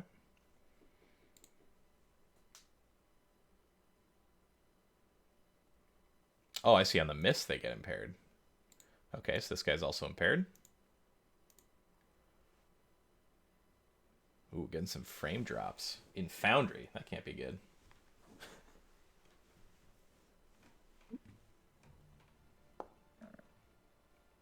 And a hit on the Rainmaker. Okay, we are going to apply balance control lockout since I haven't applied that one to that guy yet. So they still take 2 heat from invade, Okay. which Oh, I they're think also in the pushes. danger zone. Yeah. And then from balance control lockout, they are going to. I'm going to push them back up 2 spaces. No, we're going to push them off the wall. Okay. I'll push them back on the other side. They won't fall immediately, but they're going to be in the air at this turn. Then, and their next turn they're going to fall down gracefully to the ground because it's CRG. Okay, they will be considered prone That's for fine. balance control lockout, Okay, so they're pushed back 2, you said, and they're then knocked prone. and then per hacker snow crash. Oh wait, no, never mind. That's only if it consumes lock on. So they just fall and are prone. Okay. I believe for heat, it's when you exceed your heat cap, right? That you have to make a stress check or whatever. It's not when you reach it. I thought so. I'm gonna check real quick. Heat cap and stress. Your mech can take heat. If it takes more heat than its heat cap, it overheats. Okay. So. Yeah, you can tell this mech is running hot right now. Okay. I think that will. I'll move up back like farther into the zone, I suppose. But that'll be it. Okay. All right, that'll be your turn. The pyro here. Let's see. Where's he at? Okay. This guy's going to take his turn. So his wall will go away until the end of the turn here. He's going to move. He's going to start moving away from Scourge, which I believe engaged. Let's double check. I think either he can't or he... If a character moves adjacent to a hostile character both engaged, ranged attacks made by engaged characters place plus one difficulty. Additionally, characters that become engaged targets make glitches. Of course, movement, stop moving. Okay, so they can just choose to walk away, but you have a threat as well. So if you still have your reaction Scourge, you can choose to use it here as he moves away. He's gonna move here.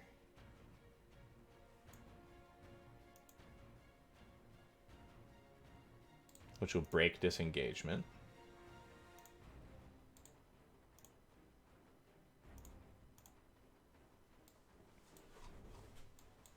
And did you want to use your threat at all to overwatch this guy or no?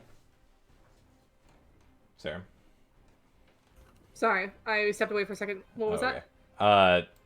The pyro that's moving away from you, you can choose to use your reaction to Overwatch strike at them if you want. Because they're...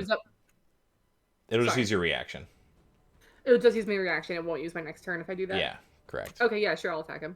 Okay, so go ahead and target him and make an attack with whatever weapon that you'd like that has threat 1, which looks like any of your melee weapons have. Okay. I guess I'll go for the big boy.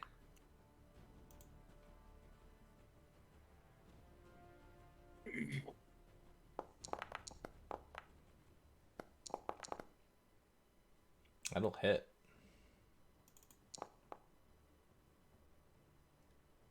For 9 kinetic damage. Sheesh indeed. Wow. Okay, let's see.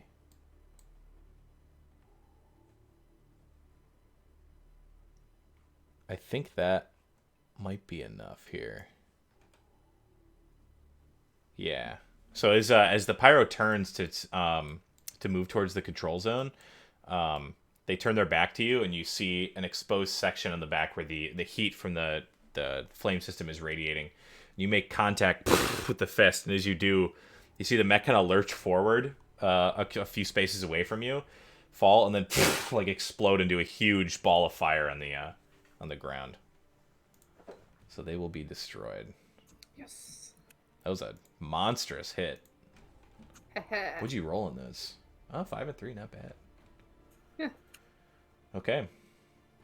Well, his turn's over. Not the best, not the worst. Which will bring us to Tailwind to finish out the round. Okay. And you'll be impaired until the end of this turn. Then it'll go away. Yes. Okay, I am going to... I'm going to shoot this man with my assault rifle. Classic move. Shoot him with the gun. That's the move. And I get a -1, right? Right now, yeah. So I just do inaccurate. Yep. Wait, It should no, already. It should give have you- already marked it's already it. applied. Yeah. Yeah, it's already applied. Okay. Yeah.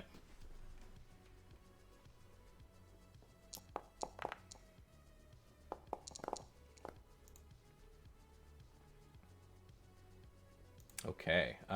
Looks like a hit for 12, and you're going to do 4 kinetic. So let's go here. Okay, yeah, as you reach out, mount up the assault rifle, shoulder it, and a very clean shot goes right through the center of this mech.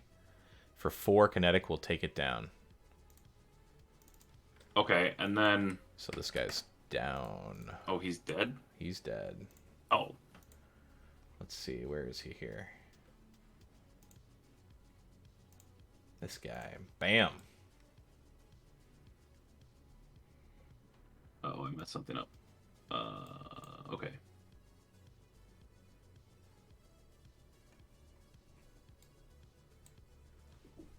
Okay. And I need line of sight to do anything else, and I don't. You have movement. I have yeah, I got movement, but I used half an action. Okay. Well, I was not planning for that to kill him. Okay, I will.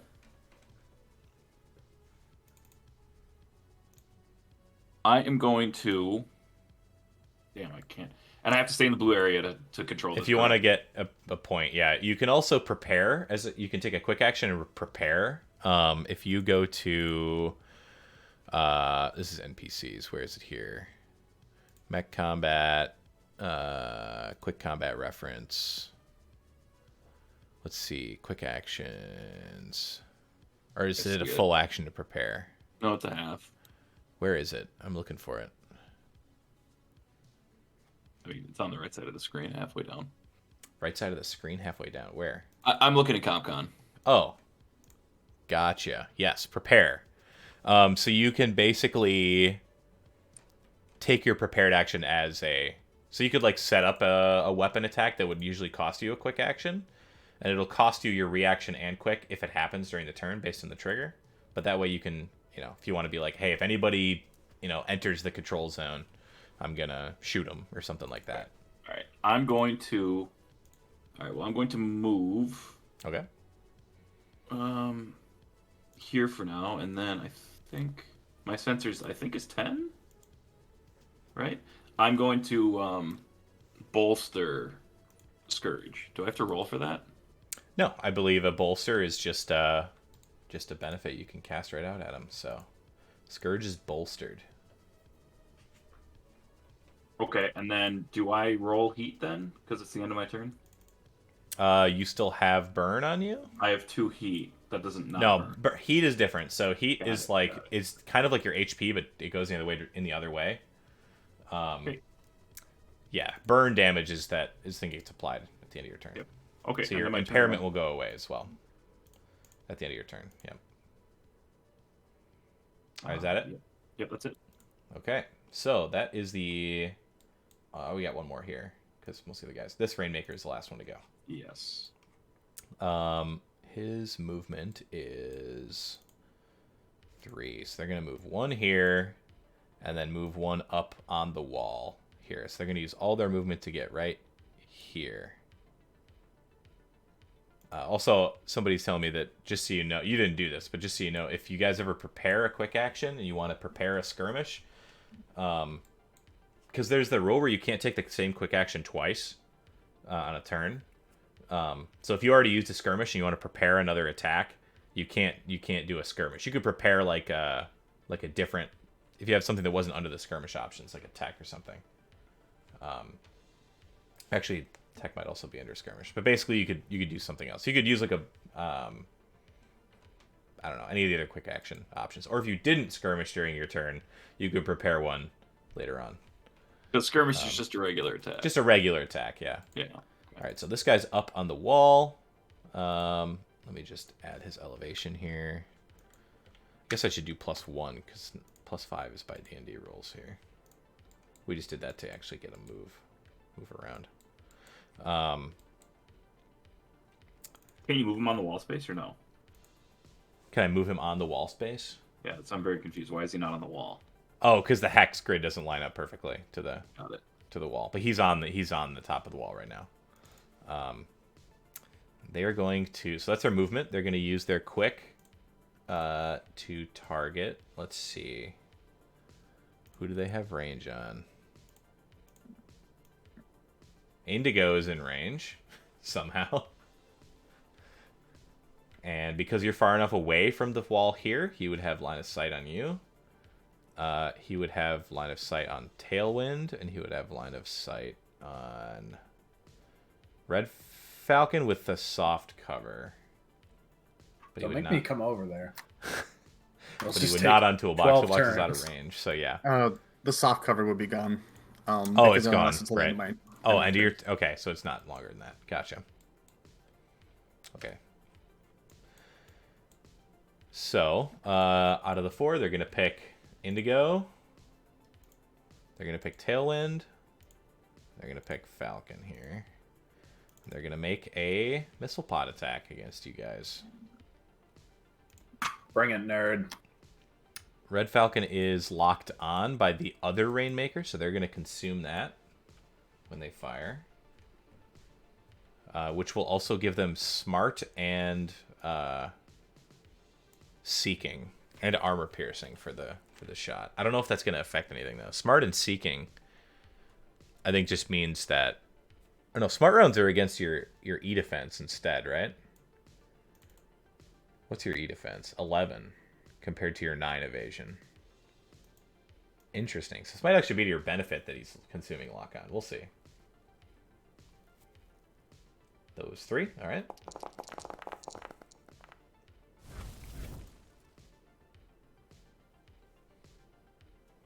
So Indigo is going to take a reliable 2 of explosive damage. Okay, I take 4. Yeah, Tailwind will take the full 4 explosive. And Falcon, what did they roll against you? I want to check real quick. So it was a 13. You're okay, so it's still going to hit you. If it was lower, though, your E defense might have actually saved you for smart attacks. Because I think smart switches it to E defense instead of evasion.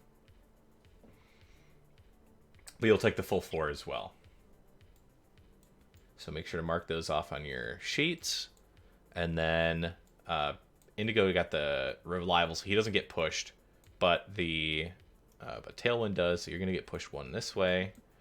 And Red Falcon, you're going to push 1 this way, but you're both still in the control zone. And then, let me see here. As its last part, it's going to use the Javelin Rockets.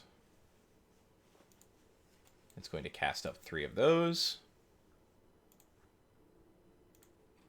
1, it's going to put right... what's the range on it? Let's see.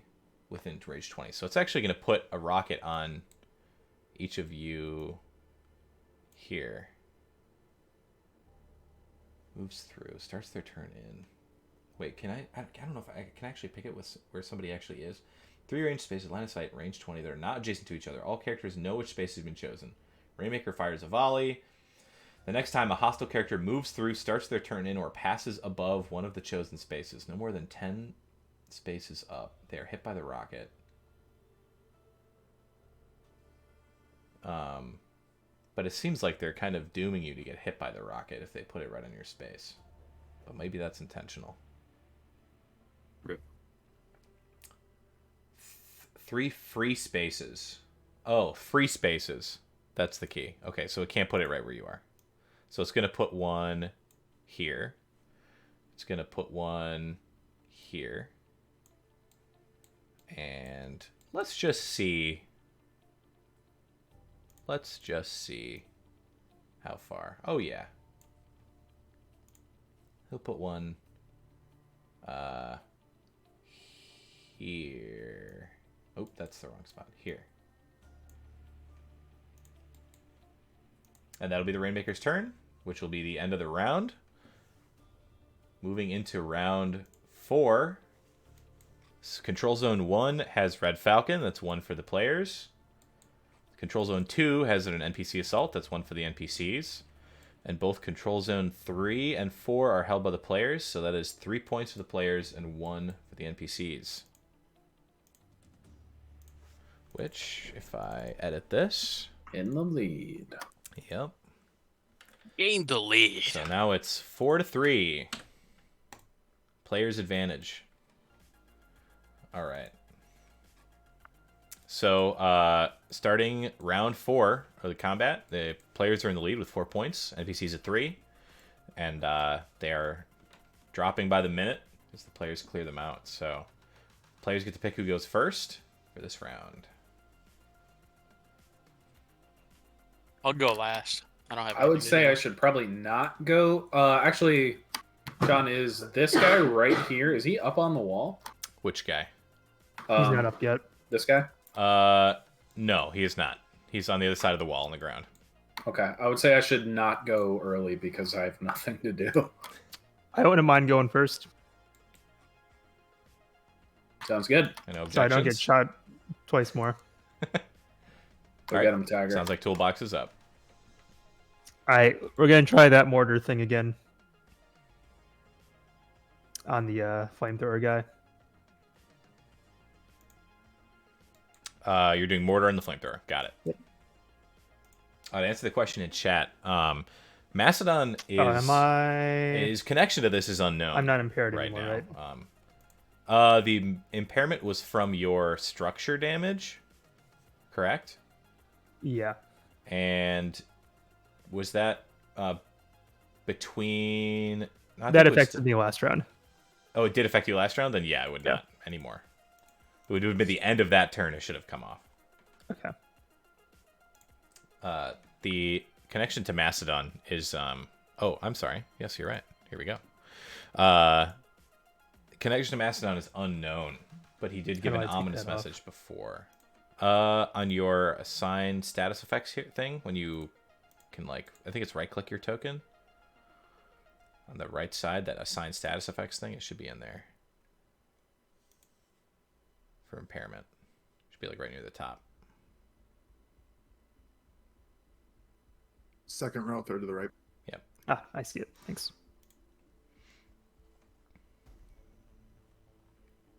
Okay, so you're mortaring.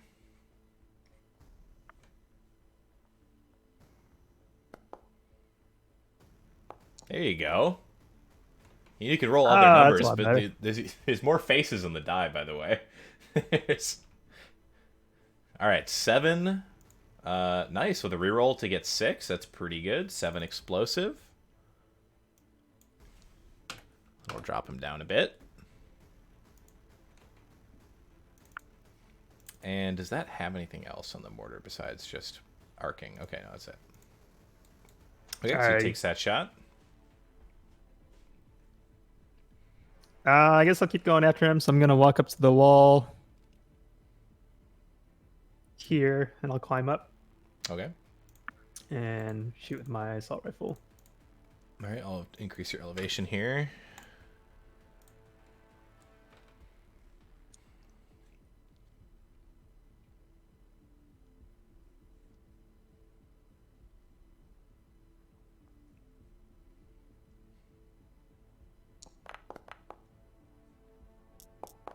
That'll hit with another crit with 3. That will be shrugged off by the armor, Oh, okay. but still makes contact. And I think I got one movement left, so I'm just gonna use that to go back down the wall. Okay, so I'll lower your elevation here. Where is the oh is it? It's on on the your left? token settings. So if you open your you double click your token on the top, it says token. I think you should have access to that, right? To change that, and then there's, elevation Double settings. clicking opens up my mech sheet. Yep. But is it if the you, so the way it works is the mech sheet when it's on the sidebar is the master copy, and then when you pull it onto the field, it is interlinked. So any changes you make by double clicking, if you double click your token and make some stat changes, that will affect your main sheet. But the token itself is unique to the scene. So you could click that token and be like, oh, I want my elevation to be 1 in this scene, but it's not. That's not going to change the prototype token on your. Is this character the sheet. elevation that I just changed? Yeah. See the +1 above you. Yeah, if That's I the right click, elevation. it's just the number on the left side, so I'll use Oh, that. okay. That's nice to know. Okay. And that's all I got. All right. That'll be Toolbox's turn. Let's go to the Rainmaker over here. Or no, let's go to the Rainmaker that's in the air over here. This one. Boom.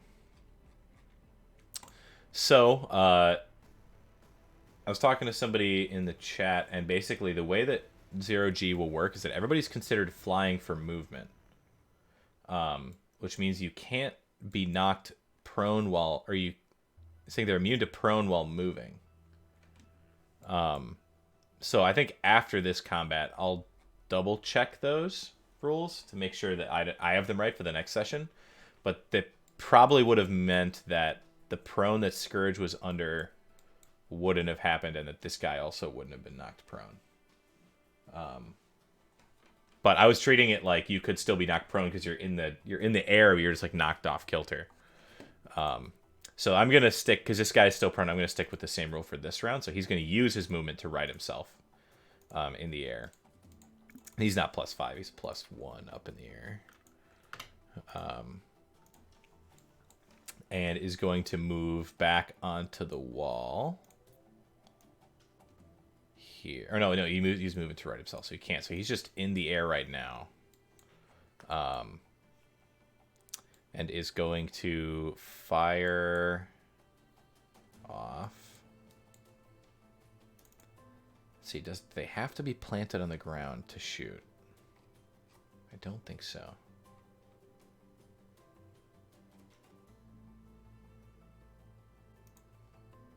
So they're gonna target some people here. So let's do some measuring.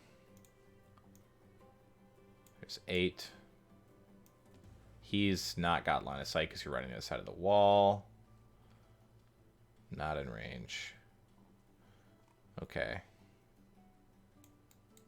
So it's really you two. Red Falcon and Tailwind. Who's the other person that was targeted? Oh, okay. They're going to make attack against you guys.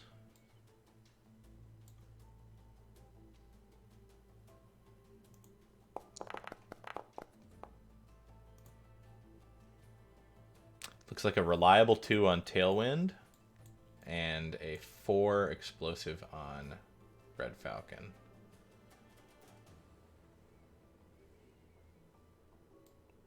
With a knockback of 1, you'll be pushed just right here. Make sure you mark those off, and then they're going to use their Javelin rockets as a quick action.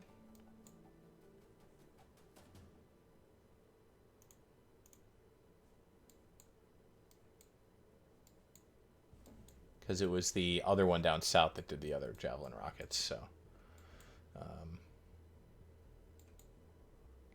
Actually, their range here is within 20, so they're going to put them over this way, actually.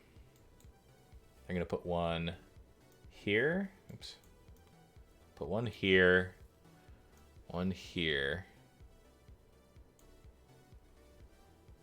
And one here. Here. And that'll be his turn. Toolbox, you can choose who goes next. All right. Does anybody need to get going here?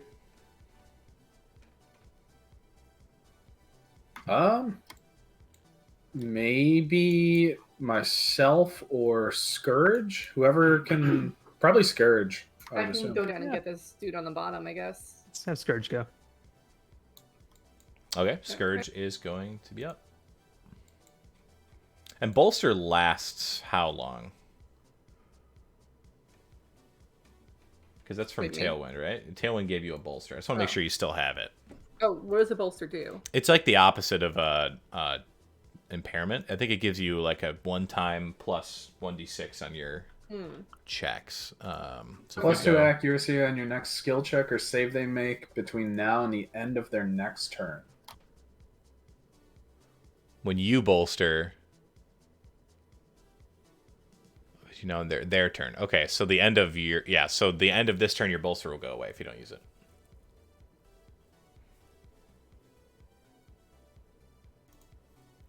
Okay.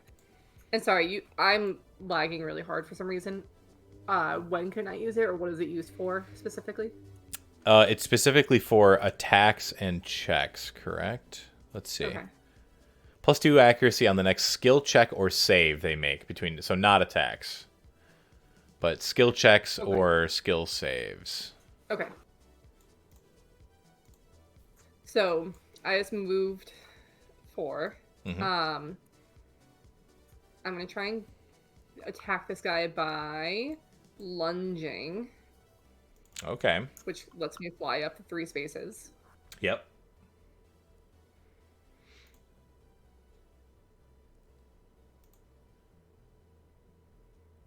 So right up to him. He's going to be 1 above you. But I believe... Oh. I'm trying to think how adjacency would work. I'm pretty sure you'd still be within range of this guy. If he's only 1 up. If you're thinking in a 3D space, like a hexagonal space, he's 1 to the side, that's adjacent. And if he's 1 up, adjacent. But if he's 1 to the side and up, I think that would probably count as adjacent still. I'll say for this attack I will. I'll figure that out later. Okay. The rule of fun must prevail. So I'm gonna hit him with. So it has to be my auxiliary.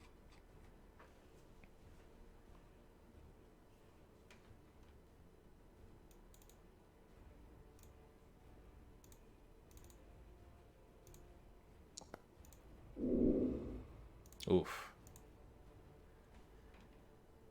That is rough with a natural I'm guessing 1. that doesn't hit. Nope, it does not. So yeah, he's just out of range as you try to swing the knife through to cleave them. They're able to reel their legs up away on the wall. It plants into the side of the wall on the hull. But you've closed the gap, and you've also, I'd say, because you're in melee range, you're both going to be engaged as well. Okay. So that'll be your quick action, I believe. What was your talent once per round? When you attack with an auxiliary melee weapon, you may fly up to 3 spaces directly towards the thing before the attack. Oh, okay, nice. I was just gonna say, can that be part of a barrage then? Because that's technically an attack. Yeah, if you just want to, Okay. as the part of a barrage. Okay, Yeah. I'll do it as part of a barrage. So you can then use a I'll different just- slot to attack. Yeah. Yeah.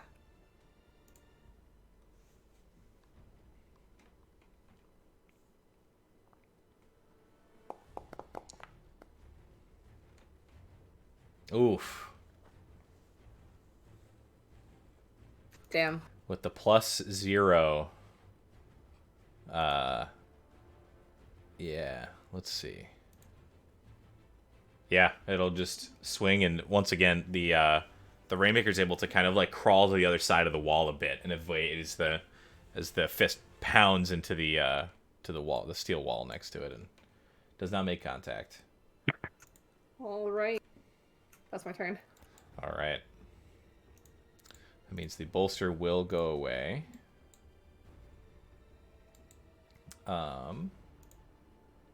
We will go to the assault in CZ2. Who's going to move? Let's see. They're going to move here. We take a shot at toolbox. I'll say you get soft cover because of this wall partially breaking or giving some cover between both of you. They're going to make an attack with the heavy assault rifle. Oh my gosh, I have so many other people targeted right now. There we go. Just you.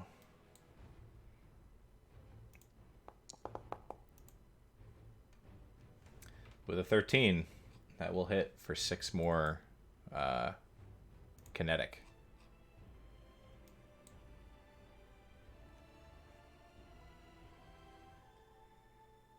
So go ahead and mark that off, toolbox.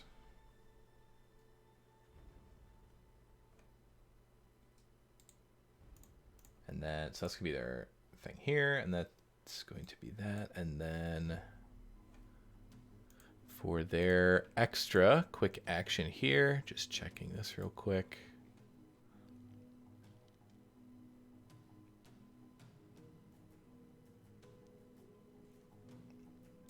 They're just going to stick you with a lock on.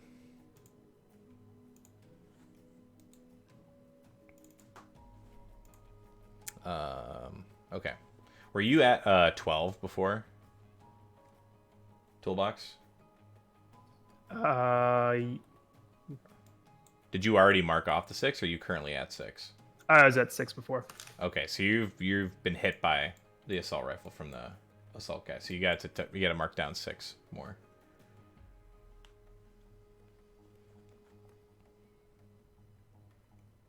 Which should probably prompt a structure check, yeah. Okay. Oof. Roll a hull check to not die. You will not physically die when your mech is destroyed. It's actually a hard rule. It says, like, when your mech is destroyed, you get the opportunity to escape unless otherwise specified. And I do have the accurate +1 on this still, right? Yeah, because of the check For which? for my the hyperspec. Yes, for your hyperspec, you will. Yes. Okay, you've succeeded your hull check. So you are stunned until the end of your next turn, which is better than exploding, for sure. I'm coming, buddy. Run faster. I'm trying. 0 G, man. It's gonna take me 3 years, but I'll get there. Those of you that have EVA or propulsion can move with boost if you want. Yeah, must be nice. So there are a few in the party. There are a few in the party that have them. Okay, but that's going to be his turn. And the last person to go was Scourge, I believe. So you can pick who goes next. Who would like to go? Anyone that can help?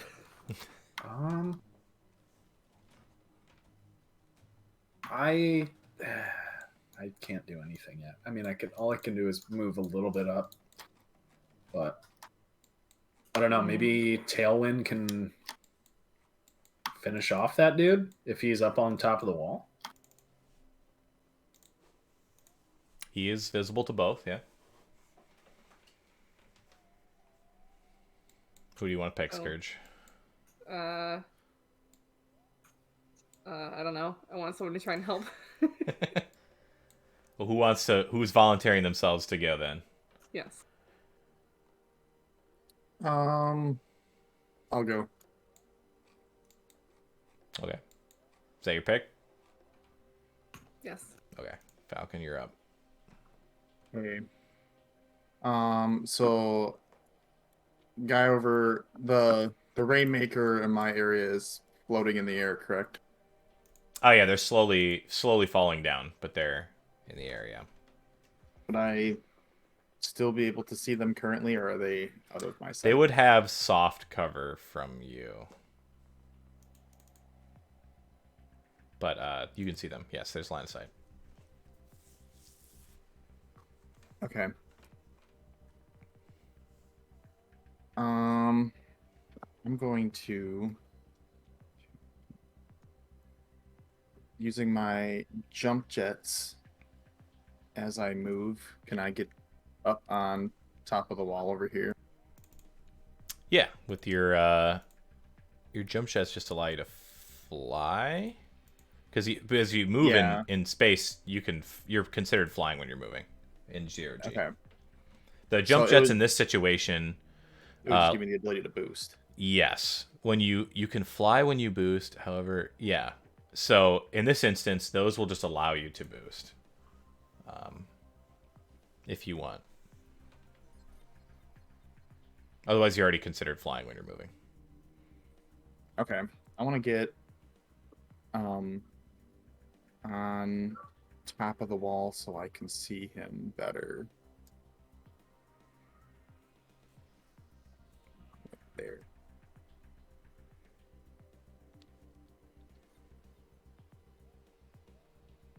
How high are these walls? Are they? I forget how that works. I've been costing people 1 movement to go up them onto the top, and then one over and 1 down. So it takes 3 total to cross the wall. But if you just want to go up, it's going to be 1.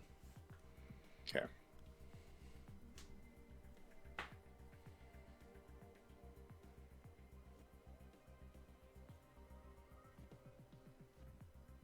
when I get there. Does he So you're still have boosting, soft I'm cover? assuming. Oh right, one extra movement.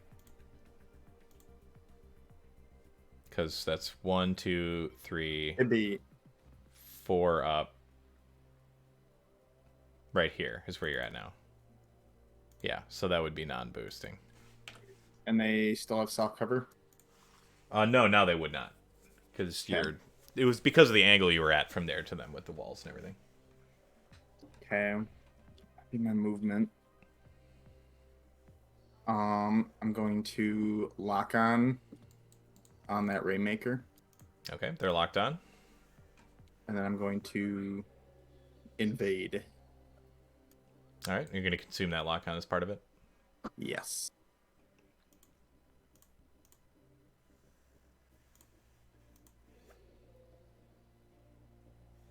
Alrighty.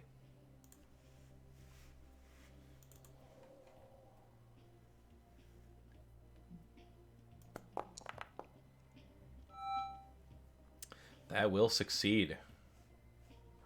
Okay. Let me check something real quick.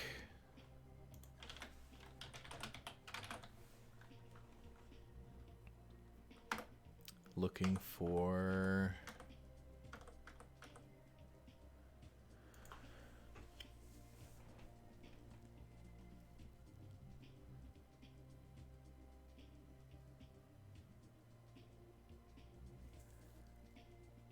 Overheating is discussed on page 81.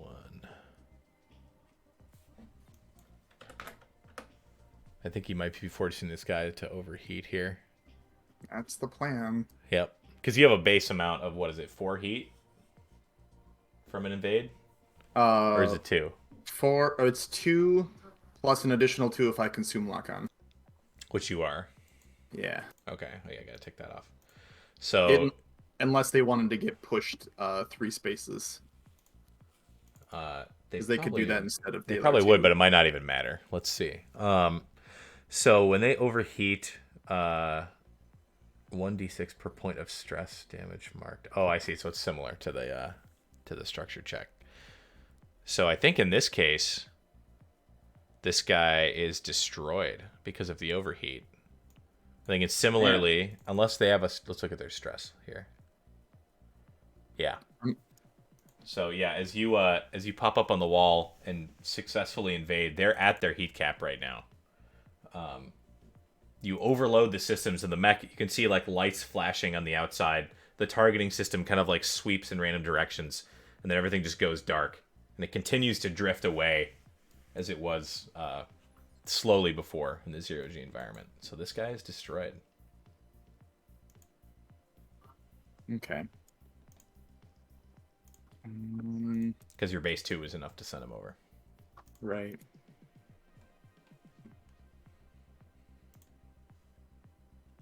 Wait, hang on. Somebody's saying they don't die when they're overheated.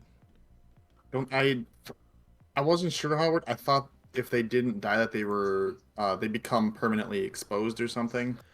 So, okay. Well, it says to make an overheating check, 1d6 point of stress damage marked. If you roll... Oh.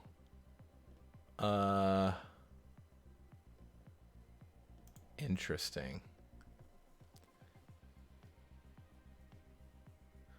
They don't die if they don't have stress. Where is this talked about? I have no freaking idea. It's been a while.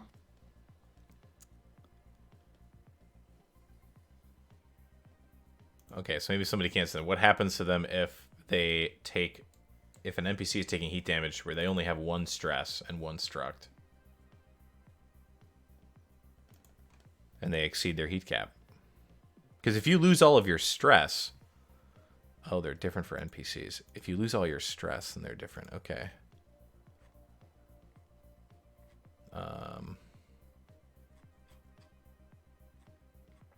Damage and heat for NPCs.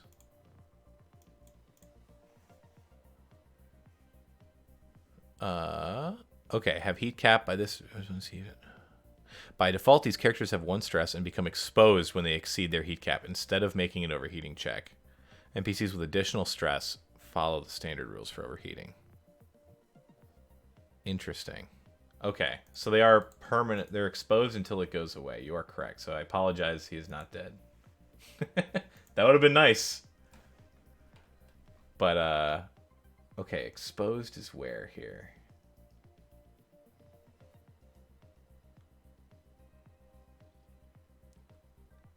Exposed. And the exposed status. All kinetic explosive energy damage taken by exposed characters is doubled before applying any reductions. A mech can clear exposed by taking the stabilize action.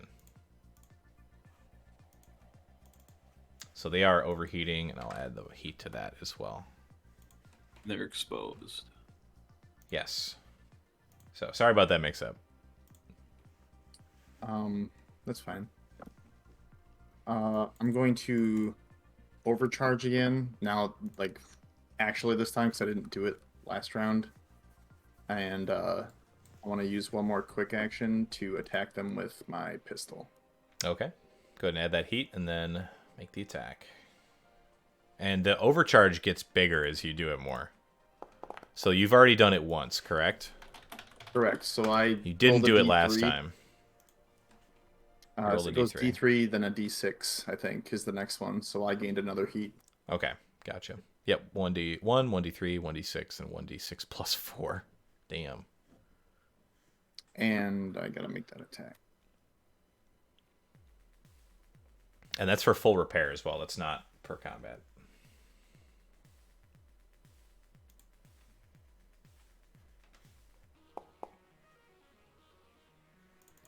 The reliable 1. Which shouldn't that'll be a reliable 2 this time, right? For the double damage. Yes. It doesn't make it reliable 2, but it does deal 2 No, damage. but Yes, that's what I meant. It does 2 damage instead of 1. So, partially deflected by armor, but does take a hit. Okay, and that'll be everything. Okay. Falcon's turn is up. We will go to... Well, that Ringmaker already had his turn, so... we'll go to the... Oh, the Pyro down by them is dead. Man, you guys have cleaned up over here. We'll go to the Pyro by Toolbox, who's going to use his movement to climb up on the wall. So he's going to be at elevation 1 here.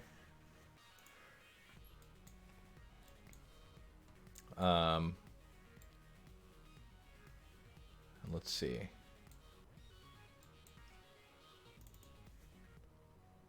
Be doubled via the exposed first, then resistance. I see.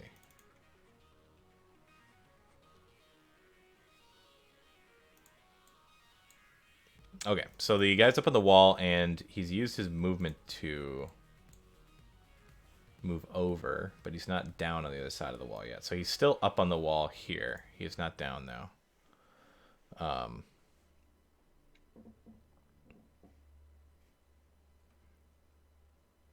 Okay. It's going to make a cone attack against him with the flamethrower. Yep. This is fine. Yeah, it's fine. Nothing to worry about here. Yeah, it's just gonna be you're gonna be the only target of this. No point in making the cone.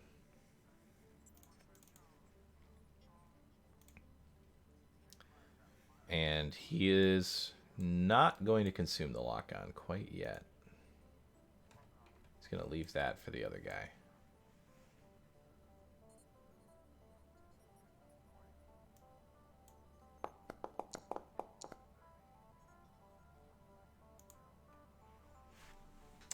Hit.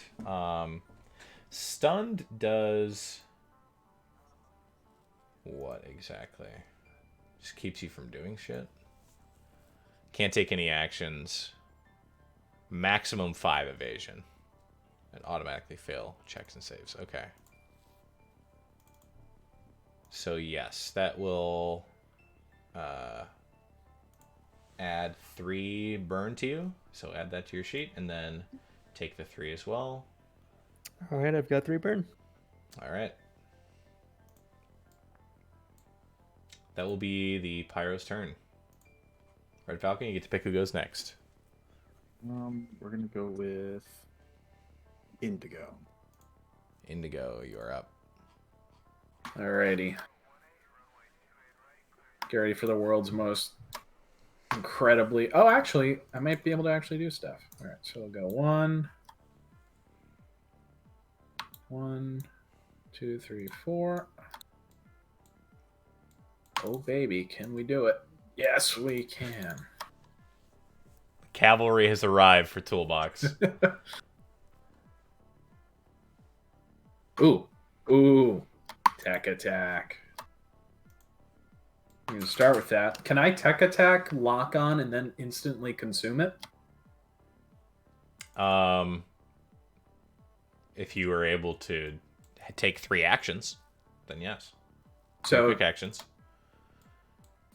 Well, 3 okay. quick actions. So you're... I'm going to tech attack, and then I'm going to shoot. You want to do a tech attack, and then lock on and shoot. So isn't a tech attack lock on? You can do That's- a lock on with tech That's attack, yeah. a quick tech, which Or is... sorry, yeah. Yeah, so a quick tech is not, as I understand, not the same as a tech attack. A quick tech has it's like, I'm going to do my skirmish action is quick tech, and under that is a bunch of things you can do. Invade is a tech attack, which costs a quick action. But then there's Okay. like lock on, which just happens, and that's just like a quick tech action. Okay, so I'm going to quick tech lock on that guy. Okay, so you are So- locking on the pyro. Yes. What do I do? I set it on there for you because you can't Okay. change the GM tokens. And then I'm going to Unfortunately. shoot him, and I'm going to consume that lock on. Yes. So do I have accuracy, or how does that work? Yeah, so you can consume. So you should have an option when you shoot to Oh, yeah. consume lock on, and it should automatically give you the accuracy for it. Beautiful. Nice. So for 4 kinetic. All right. You can tell that the that shot was from the assault rifle is pretty significantly shuttered off by the armor, but he still takes damage. Good. That's it. That's all I can do. Okay. That will take us to, I believe, the only NPC left with a turn is the Rainmaker down here. The PCs have outnumbered him now. So he had these missile things going. They are not being used, so delete that one, delete this one, delete that one. It's the start of his turn. He's currently engaged by Scourge. Is going to disengage as a full action here. Or no, maybe I need to look at the NPC thing here. Oh, they cannot. Okay, interesting. They're going to make a tech attack against Scourge.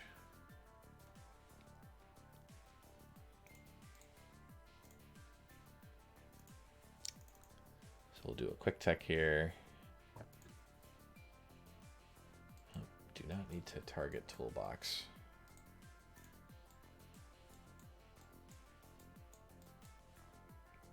Actually, they're going to do a lock on first. And then they'll do that. So they're going to lock on.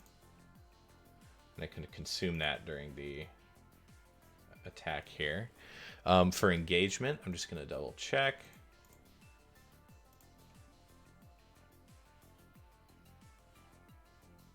Ranged attacks made by an engaged character receive +1 difficulty. But is that ranged weapon attacks? It's got to be, right?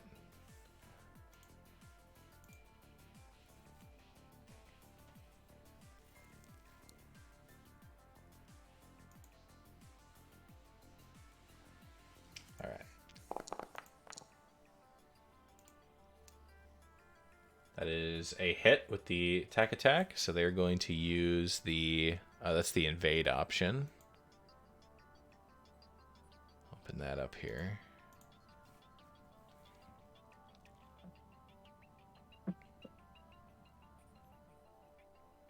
So you take 2 heat, Scourge, and then you are impaired until the end of your next turn. So go ahead and add 2 heat to your mech sheet.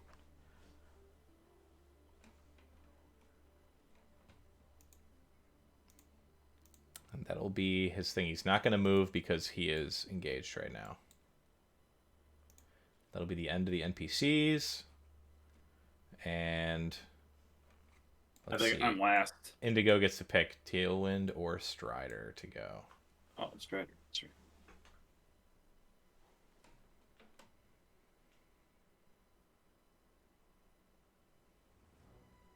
Indigo, you're up to pick who goes next. Sorry about that.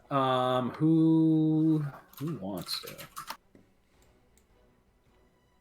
So the Tailwind or Strider? Tailwind. All right, Tailwind, you're up. I will.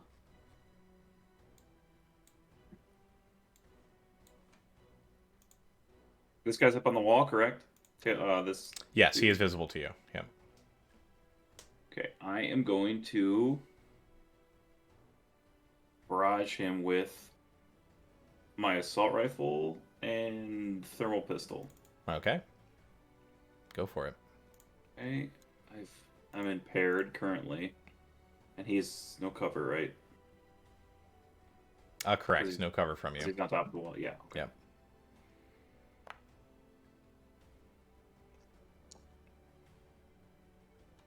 All right. That'll hit for 6 kinetic damage. A hefty hit from the assault rifle. Yep, and then I was going to use my turret drone that's been sitting there the whole time, not doing anything. Oh, yeah. That I forgot about, so... He's within range, right? So Yeah. Is it within range of you, I think is the rule, right? Yeah, it's within 10, I think. What's the range on the turret? Or within 10 of the... I think it's of the person shooting. Let's read real quick. Turret drones. Turret attack action. Oh, right, but it doesn't list the turret attack action. Okay, taken for once turret drones cannot be... It's in CompCon, isn't it? Yeah, I think we had the same problem last Oh, you can't trigger your own drones. Oh, you can't? Rip. Only allies, really? Okay. I'll look at that, yeah. Alright, well then I will shoot him with thermal pistol then. Turret drones.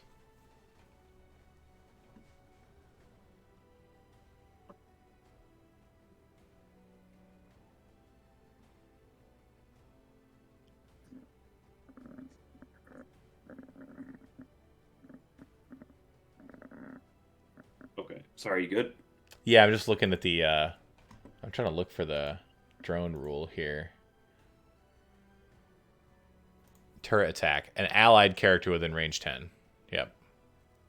Yeah, So okay. not yours, unfortunately. Okay.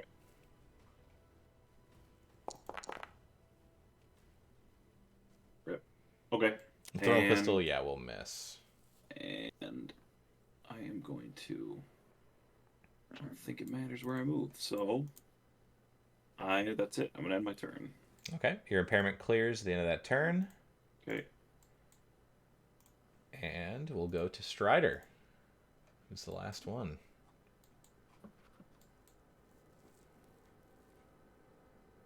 Just gonna stabilize and get rid of my heat, All right. and that'll be my turn. End of round 4. Entering round 5, we see 2 controlled zones by the players, and 1 controlled by the NPCs, and 1 unclaimed. So 2-1, the players are still up and looking good. I'll add that here. Always looking good. It's a victory, right? 6 points. I believe it's 6. It's 6 rounds or until the enemies are destroyed. Look at the sit rep here real quick. Yeah. Okay. Yep, 6th round. or you destroy all the enemies before then. Okay. Players get to pick who goes first. I would like to nominate myself. I would actually like to go first so I can just do my rolls before I get more burn stacks added onto me. Yeah, I think I would agree with that. That's fair. Okay, sounds like Sounds Toolbox. good. No objections. None. Toolbox is up. All right, so I'm stunned, so I can pretty much just do rolls like the end of turn stuff, right? Can't Yes. actually take any other actions. Yeah, you cannot take actions and move, I believe. So it's is it a hull check for your Do the- burn? Okay, yeah, the burn. I think. I can check real quick.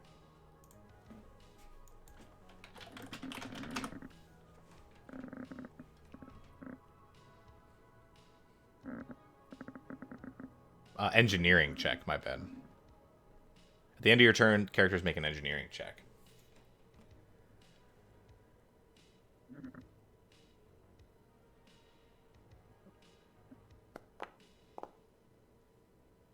Nice. So you clear all your burn.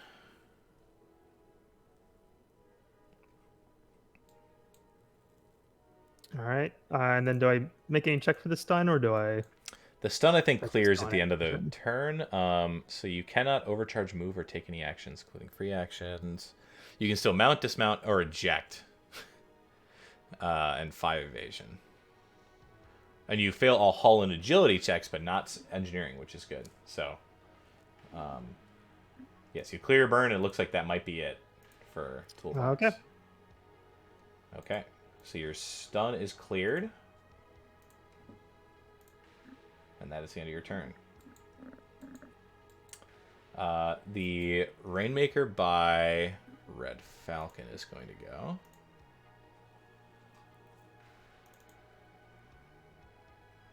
And is going to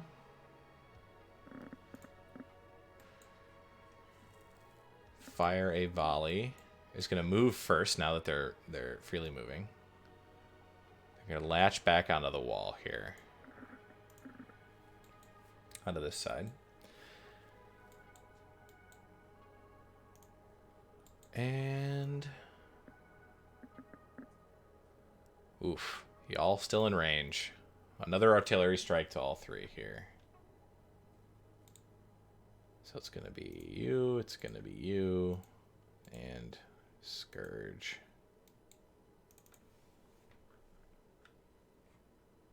Missile pod attack.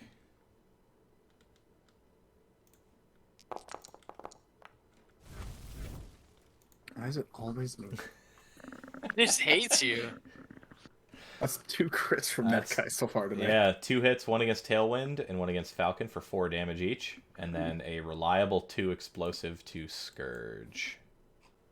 And Scourge, you need to add the 2 heat that you took from the attack last round as well.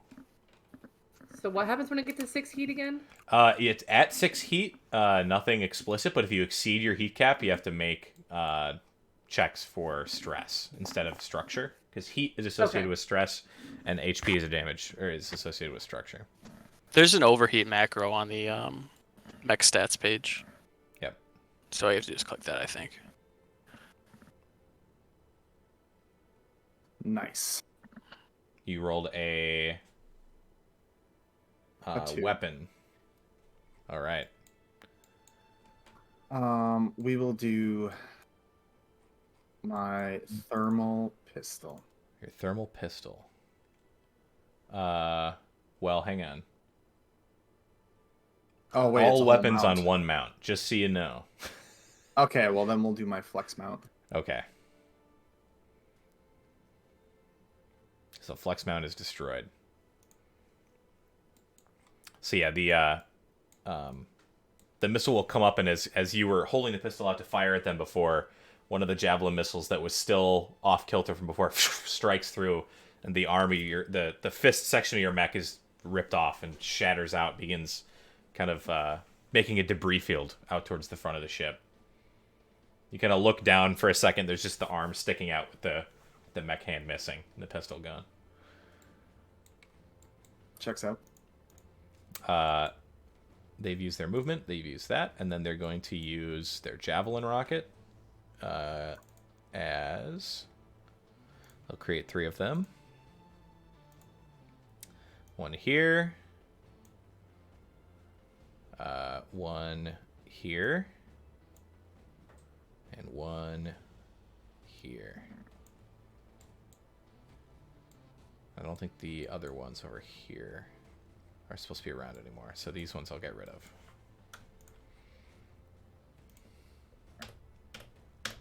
Okay. And that will be their turn. Toolbox, you get to pick who goes next. I would like to nominate myself. I would also like to nominate you. Okay, Red Falcon goes next. All right. First thing we're going to do is lock on that Rainmaker. Okay, I will do that. Lock on. And then with my movement, I'm going to move from this wall here. I should have enough to get to the wall on the other side.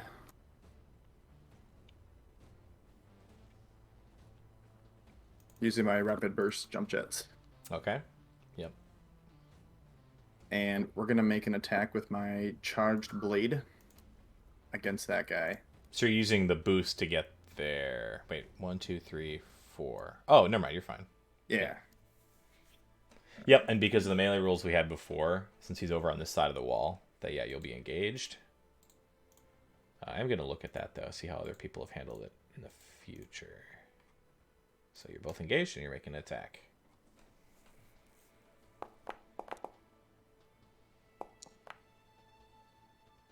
That will hit. And so with exposed, it'll do double 10 energy. And it's armor piercing. Nice. So yeah, those of you can see after the hand of Gretchen's mech gets destroyed, the jump jets flare up on the back of the mech. She flies forward and with one cut with the charged blade, the Rainmaker is sliced in twain. Yeah. And destroyed. Hella damage. Let's see, where is he here? This guy. Boom. Which means his point defenses will go away as well. Wait.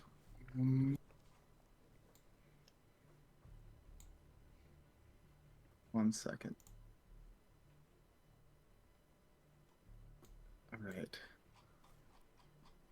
So to He's still got a bolster, quick action left, yeah. To bolster, I don't need line of sight, correct? For They just have to be within sensors for quick tech bolster. quick tech bolster. I thought tech requires line of sight unless otherwise specified. Can look though. Since I know for the ones that like for lock on, it specifies in the text that need line of sight and invade. But I wasn't sure if bolster did because it doesn't say it. I'm looking here.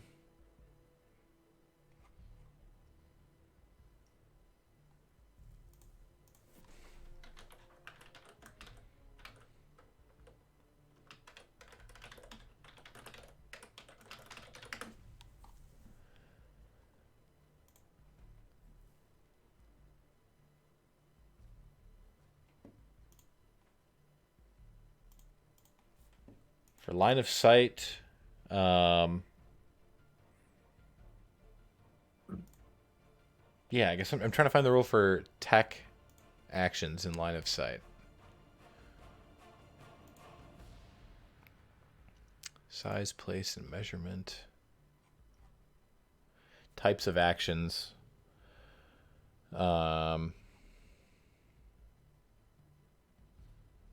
Obstruction. No, that's movement.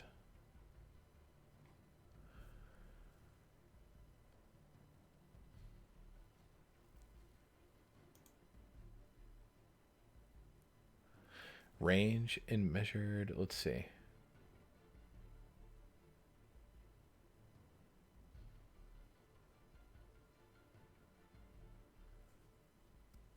other characters, objects that aren't held or worn, spaces of environment.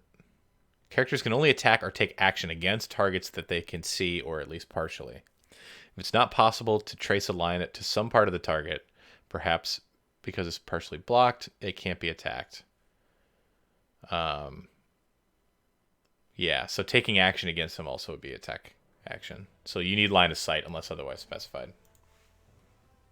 Okay. Then never mind. That's my turn. Okay. Red Falcon's turn is over. We will go to this Rainmaker down here, who is going to fire a volley. And I think because they are engaged, is it all attacks? Yes, difficulty on all the shots here, because they are point blank. And let's just see if they're in range. Oh, you hate to see it. Indigo, you're getting targeted. All right. All right. Time for you to take damage, son. He's had an easy run. Hey, now. You're probably right. Missile pod with 1 difficulty because of the adjacency to Scourge. And fire.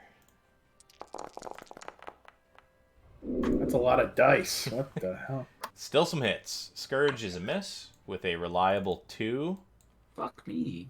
You will take 2 damage, Scourge. For Indigo and for Tailwind, you'll take 4 kinetic or 4 explosive. Tailwind, you're going to be pushed here. And Indigo, you're going to be pushed here. Okay. That brought me down to 0 for HP. For HP, so it's going to ask you to make a structure check. But wait, I missed. Oh, reliable. It missed Scourge, yeah. But yeah, they're reliable too. Nice. Roll a 6, so you're just going to be impaired until the end of your next turn. Which you are already impaired, I think, from before, so doesn't actually do anything. It just lasts. It would have ended. It would have been gone at the beginning of this coming turn. Okay. Now it's just going to last 1 more, but nothing's destroyed. Tailwind, however, takes a hit, and you are picking, destroy weapons. So you get to pick a mount to destroy the weapons on. Yeah, I will destroy both weapons. If they're both on the same mount, then yeah. I mean, okay, so yeah, my flex mount, I guess. Your flex mount would destroy both the pistol and the thermal pistol, yeah. Yeah, okay. Okay, so you can do there's an option under the weapons for each one to just destroy. Toggle destroyed. Okay. Go ahead and do that, and then that will be this thing's turn. Rip. I think I can come help Toolbox up there. Yeah, and you have the movement too, because you've got the EVA system, I believe. And You in can my boost. infinite wisdom, I've totally forgotten that my protocol has been active this entire time. So I've been rolling without accuracy the entire time. And Yeah. boost. You get a free boost every time. Exactly. Oof. Wait, Yep. have you been powered up? Yes, I think I didn't mark it last time we played. Oh. 'Cause I on should have the- added that as well. On the character sheet, it says power up active, but I never marked my character with that. Ah. Oof. Yeah, free boost. Highly intelligent. Yes. It's all right. Nobody's been 2 allowed to make weeks since we- mistakes the It's first been a time month playing since a we game. last yeah. played, so Okay, that Rainmaker's turn is over. It will be... Who is it that just went before? Was it Red Falcon? he's so Yeah. fat. So you get to pick the next person? Big Ivan. Ooh, Secret Ivan Cam. Hell yeah. Big boy. For the sake of getting closer, Oh, or you're shedding everywhere. I don't know, Strider or Indigo, which one of you would? Strider. He's got the big gun I got the boost. All right. and the And we'll boost. do Strider. Strider, you're up. Okay. Well, obviously, first thing I'm gonna do is use my boost. That should. It's a free boost. So how I would lose 1 going up, Yep. and then one going down. If you want to continue to fly, you won't want to go down on the other side because it's not floor over there. But I So could you'll just go land up on the this wall right and then here. fly, and then land on the other wall. Because it's in 0G, you can technically just like keep flying, but I'll just do that. yeah. All right. And then I'm gonna barrage this man. So you've used a free boost in movement, right? Yep, that's Okay. free boost in movement. This man's getting the business. Now I'm actually gonna use my accurate this time. Toolbox didn't know that he signed up to be the tank. Yeah. Start off with the thermal lance on this man. Ow. Oof. Oof. Free heat for me, yay. Free heat. Free Right. hat. Thermal rifle time. Oh, Oh. What? Oh. That'll hit. Barely For hits. 5 AP. For 5 armor piercing energy. Yep. Okay. Solid hit. Yeah, see, the first strike kind of throws the mech off balance, and the second one lands right in the torso. do you have a third gun? I wish I did. I have a knife. Overcharge. Do it. I don't think I can throw this knife. No, You may be able to.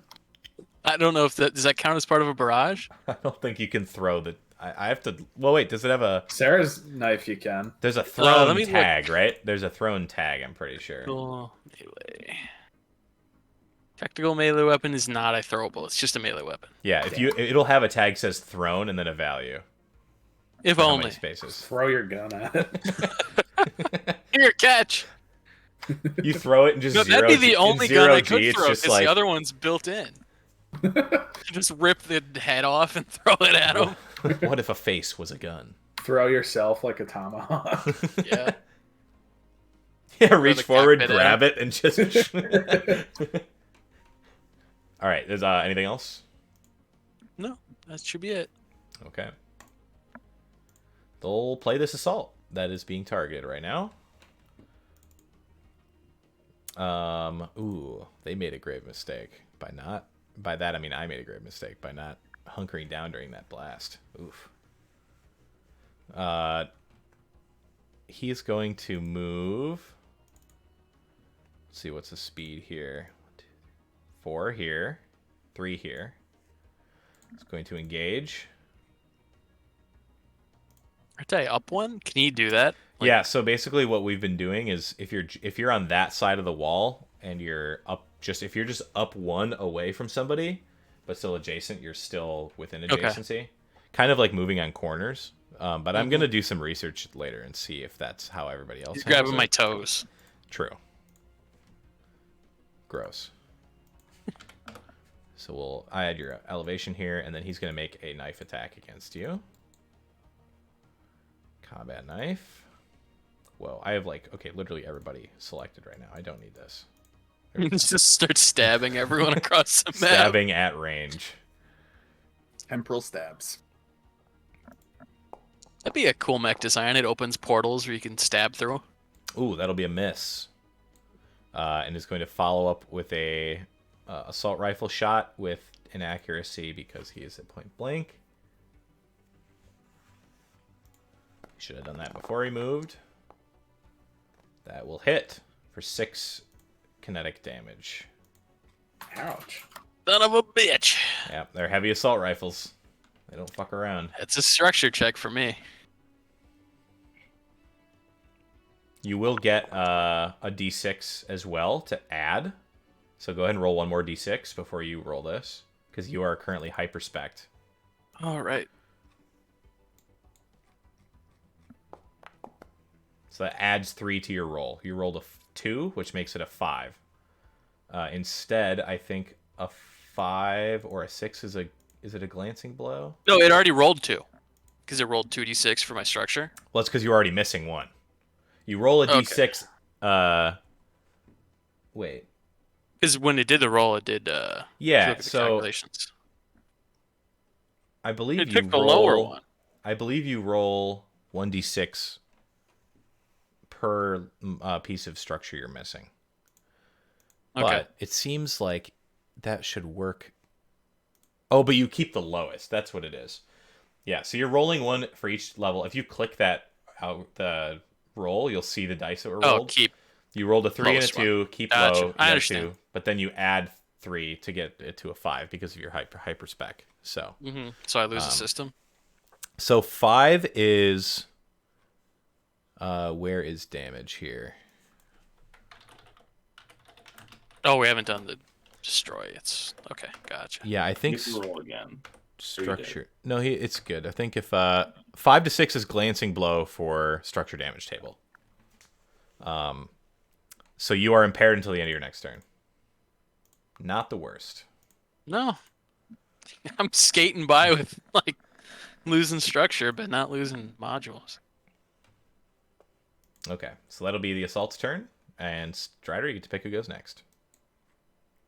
Who is left? That would be Indigo, Scourge, and Tailwind. Mm-hmm. Scourge. Scourge is up. Let's finish that guy off down there. I'm gonna try my best too. And whiff it on all these hits. Yeah, your mech is like glowing red from the heat that you have, and you're just like clench the fists and. Okay, I'm gonna try and barrage again, I guess. I'm still one like away, right? You're Or adjacent, then basically. adjacent, Yeah, okay. he's technically like one to the side and one up, but we're counting it as engaged diagonally. Okay. So Glowing from anger. yeah, Yeah, I've missed every hit, so Isn't that how one of the weapons on the Death's Head works? Is like you keep like as long as you're rolling a 1 for damage, you keep rolling and gaining a heat for every time. okay, wait, Ooh. okay. Oh god, this is gonna be disgusting. Hey, wait. I got Yeah, a I know. natural 20, Yeah. and I have Predator. Yes. So you're doing a brutal. You're doing a brutal critical, right? Yeah, so it So you does deal the the maximum possible damage and bonus damage. Yes. So let's see. You already did the. Yeah. Wow. That's like 13 damage, isn't it? So you rolled Oh, a wait. 1. Is it a critical though? Because of the minus 1d6?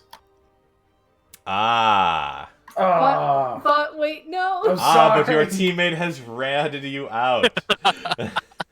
Oof. You 1 point short of a crit. The way that Lancer handles crits is not by the pure roll, but by the total amount. But I don't think it's gonna matter, so do it anyways. She's gonna file for divorce. The papers, Dean. Well, it says okay. Wait, so it says when you roll a 20 and die for any attack. And you critical hit. And it's just a regular hit. So the odds are you're gonna crit if you're rolling a d20, but you're currently at inaccuracy because of your what's it called? So Impaired. I'm your impaired not status. understanding like the critical hit aspect of it. Then. So when you roll a d20 to make an attack, and then you add, let's say, accuracy, like a 1d6. If I roll a 14, but then I get a d6 as accuracy, and that 6 makes it 20, that's a crit. Anything 20 or over total is a crit. What does a normal crit do? All it does is let you re-roll the damage and keep the higher numbers. So it doesn't like max out. The reason her crit is good is because it guarantees the highest damage. Yeah. So, because odds are if you're rolling a 20 on the d20, you're probably going to have a crit. But you don't necessarily have a crit. And in this case, you rolled a 1, which is the best possible disadvantage roll you can roll for the d6 to, make sure you're hitting still. But it brought you below 20, which makes it a normal hit. Which is for 5 kinetic damage. Which he will be hanging on by a thread after that. Okay, then I'm But gonna. that is just a quick action, so you can. Well, I'm gonna do my other attack. So I'm just doing a barrage Yeah. then, and I'll do.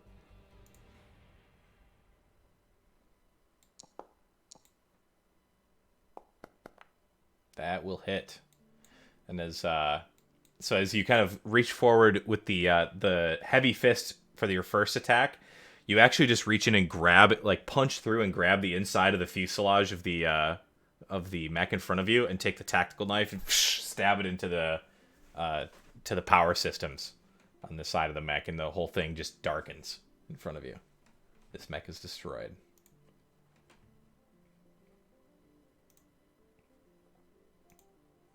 Okay. You guys better be tracking your kills. Are we? It could be like a Legolas kind of Gimli competition situation. Can I still move? Yeah, you are now disengaged, so yeah, because he's destroyed. Let's go there. Okay. Now I'm done. Okay, I'll remove your impaired here.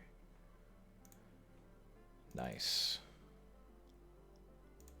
Okay. That'll be your turn. The next one to go here is the last enemy on the field. No. No, there's The last one that has a turn There's 2 Oh. left. is the Pyro. This Pyro's gonna move to. Oops. Move to here. And is going to turn again. And do the thing it's really good at. Burning toolbox. Lighting toolbox on fire. And it is going to consume the lock-on that's on him while he does it. to change his call sign to Firebox. Or like Tinderbox. Tinderbox. Toaster. Tinderbox. That'll hit for 3 burn damage. Jesus. His mech's just black.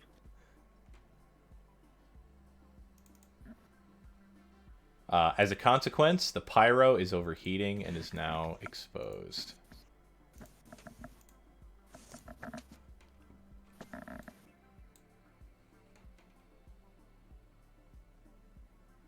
The link on that is broken. What is exposed to? Exposed is basically it doubles the amount of damage you take, Okay. and they can only be cleared when they stabilize.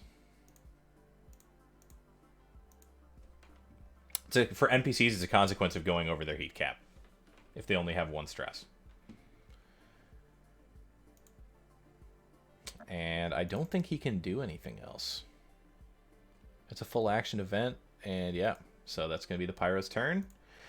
I mean, Scourge gets to pick either Tailwind or Indigo to go next. Who would like? I can go. Yeah, let him go, because I'm just sitting in the corner here. Okay. All right, Indigo's up. All right, so let's move 4. Oh, wait, did I just move? No, you were right here. 1, 2, Okay. 3. Oh, because I moved you from the knockback. Oh, okay, gotcha. Yeah, sometimes that color tracking is not fully accurate. Oh, damn. 1 out of range. Oh, you're no Good longer stuff. engaged either. I can take that off. Oh, shotgun's range 5. Yep, threat 3, You'll love to range see 5. it. Yep, so you're not in threat, but you are Okay. in range. I also don't get accuracy, but good enough. Yep. Oh God, what did I do? Alrighty. Shotgun. Did you already have burn on you, Toolbox? You did not, right? You cleared it. No, I cleared it last. Okay. Ooh, I'm gonna consume that lock on whoever locked him on.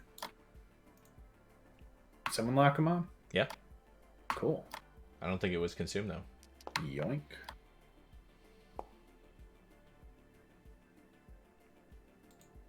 All right, now it's been consumed here. And then I'm going to. So 2 kinetic to him. So let's see. He is probably going to survive this. Let's see. So 2 doubled to 4 for the exposed, reduced. Yeah, okay. So he's still up. Nice.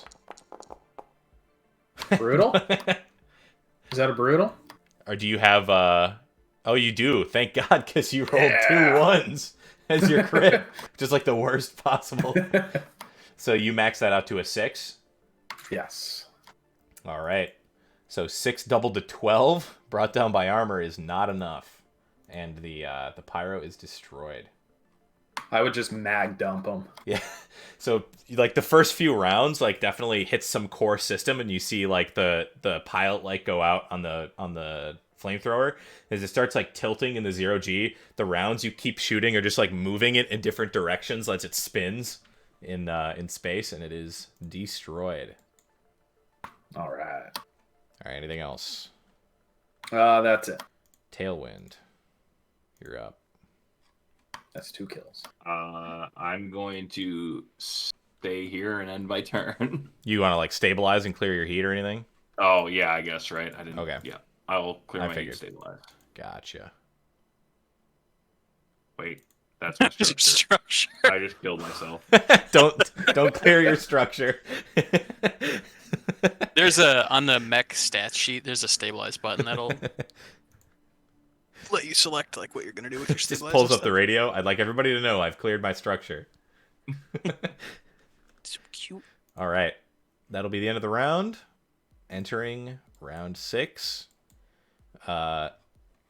Looks like we have a control zone held by the players for another point. From to 7-4. And 9-4. whoever wants to No, go it's 7 first. 7-5, right? There and Oh yeah, there isn't. It's not contested because I thought Strider was in that one. So it would be 7-5. Yes. All right, players get to pick who goes first. Strider probably, yeah. or I'm myself, impaired. or Toolbox. You're also hyperspec, so you're basically not. You know what? Fine, I'll go. Anyone care? Nope. Yeah, I don't know. Objections. All right, Strider's up. So with a barrage, that's all weapons, right? It's two Two. attacks with 2 different weapons, right? Oh, Yep. okay, gotcha. Yes. Let me take a look at what we got here.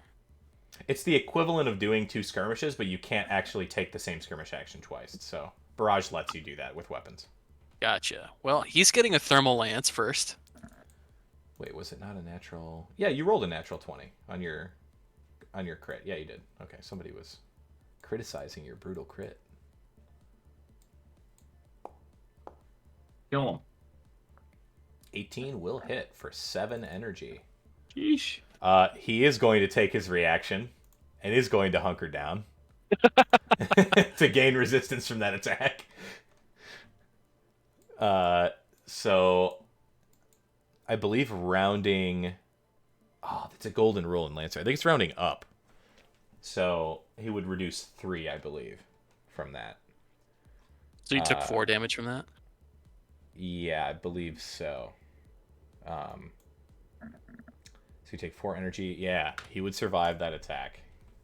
Well, there's another knife coming his way. All right. So Did you add? Wait, hang on. Roll a d6. You need to add difficulty to that attack because you're engaged.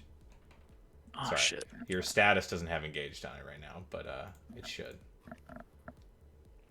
You'll probably still hit. I don't think you cannot hit with the. Yeah, because his evasion is 8. So yeah, you're fine. Still hit. Yeah, still good. Okay. Now it's engaged. Yeah. Your melee will not be a difficulty. Gotcha. Oh. Oof. The rolls are bad. Ooh. Just get him out of the way now. So your knife actually makes contact and just like rips off the whole arm of one of the mech, but it's like the arm was already damaged and destroyed. It was the arm I So- just got done blowing off. Yeah, so it caused no actual functional change to the mech. All right, anything else? That'll be my turn. All right. The only guy to go. The mech here is going to... I want to check something real quick.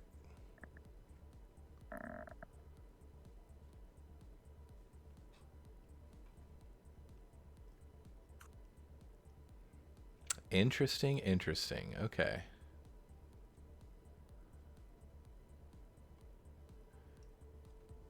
I was just curious if a mech could choose to blow itself up. This one cannot. Don't steal my kill. I was just curious, you know. He's a War Thunder player. He just dirts it. You take this kill, Indigo. I'm gonna kill you. He is going to use his knife against Strider. And I still have Tailwind targeted. What the? I see how it is. What the? Roll. Miss for that strike. He's going to follow up with a assault rifle shot at difficulty because he's engaged.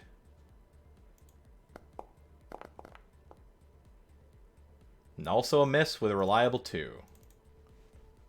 Let's go ahead and take 2 kinetic.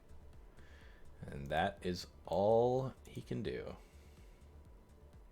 Who do you pick to go next, Strider?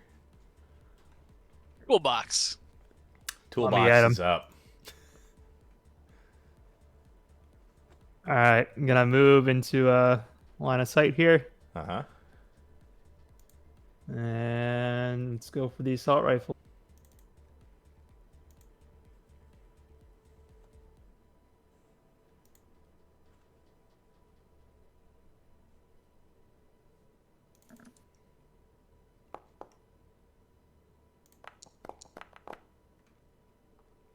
Nice. For a reliable 2, 5 kinetic.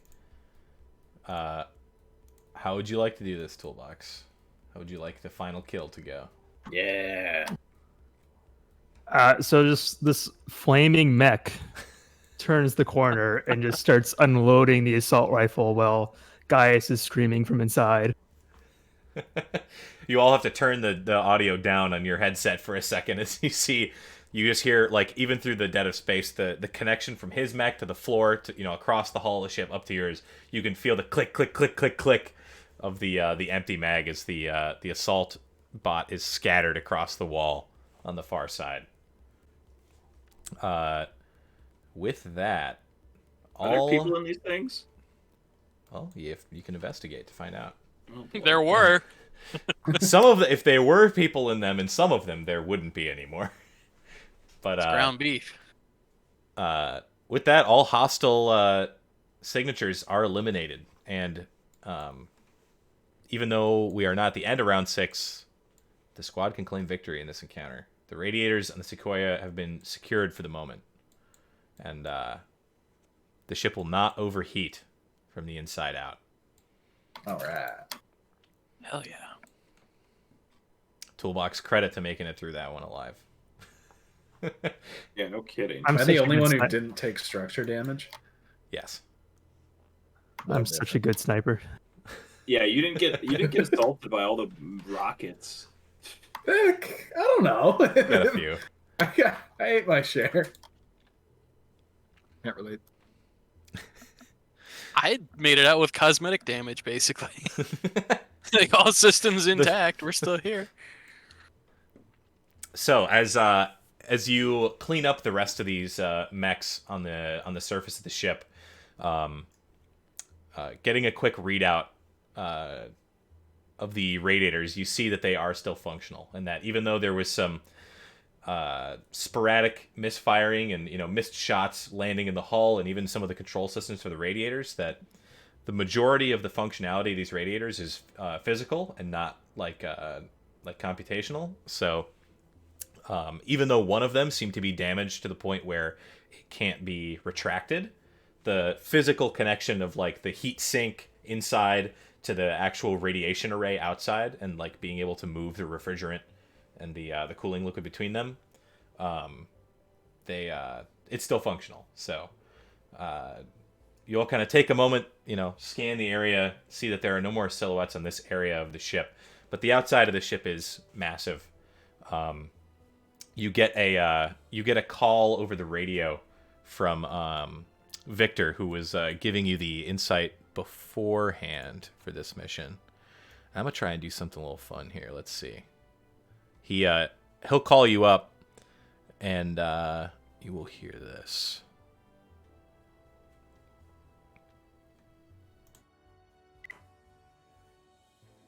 You guys still alive out there? Just peachy. All clear. We're reading no hostile signatures on the Radiators. But, we've got some bigger problems now. It might be good to, and the signal cuts.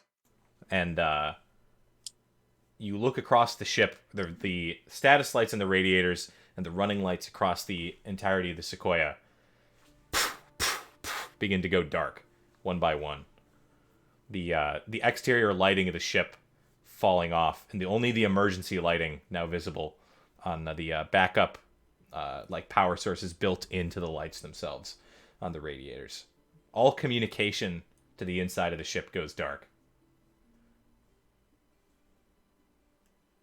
We can't catch a break. I'm just taking a look around. We don't see any other guys coming in at all, or any ships in Well, visible there's a ship here, distance. correct? You're on the ship. You're on the ship, the Sequoia. No, there's another ship, isn't there? I mean, the other ship where the guys came from. No, as far as another ship, there was not one visible when you first saw them coming through the smoke, the display that was going on outside. It was just the frames themselves that hurtled through. Okay. Tailwind had a good idea. Maybe we should tear one of these things open, see what we're dealing with. Which one is the most intact? Yeah, you can find one of the assault mechs that's you can tell the critical systems were shot, and that if there is a pilot inside, like you can't see it from right now, like you stand outside, the mech is pretty well intact, and the fuselage is secured and closed. You're not sure if a pilot would have survived the shots, but there wouldn't have been completely shredded or destroyed.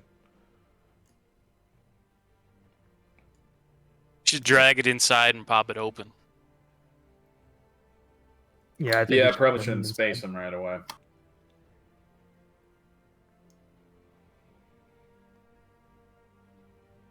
Should we go back through the way we came? Dragging one of those mechs with us? I think that's a good call. Yep.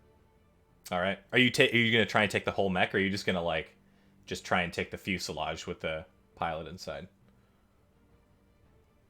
I'd say just the fuselage. Okay. Who's gonna be carrying it? I can help.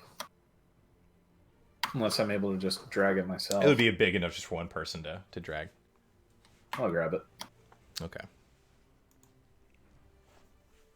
So you take the combat knife for a second and just cut off the unnecessary systems for the mech and isolate the fuselage, but it's still contained and still has the pilot inside.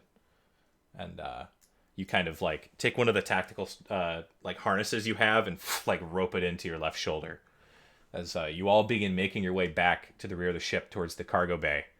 Kind of mag clamping and zooming along as you do. Those that have the propulsion systems would get there ahead. I believe that's going to be Strider and Red Falcon, who have the two propulsion systems, and the EVA. As you get to the cargo bay ahead of the rest of the group, just a few seconds before, you see that the cargo bay door has been closed. Shit. Hmm. Gonna have to look for another way in. As you're all standing there, you feel a kind of shake from the ship. And even though there's no audio out in the space, something catches your eye. You kind of push off the ship for a second. Your thrusters kind of stabilizing you in space outside. And Strider, you'll see that this huge debris field is forming from the starboard side of the ship. That a small section of a panel has been blown open. You see several frames similar to the ones you just defeated, in shrapnel and in pieces, blowing out into space away, and there's a hole in the side of the ship.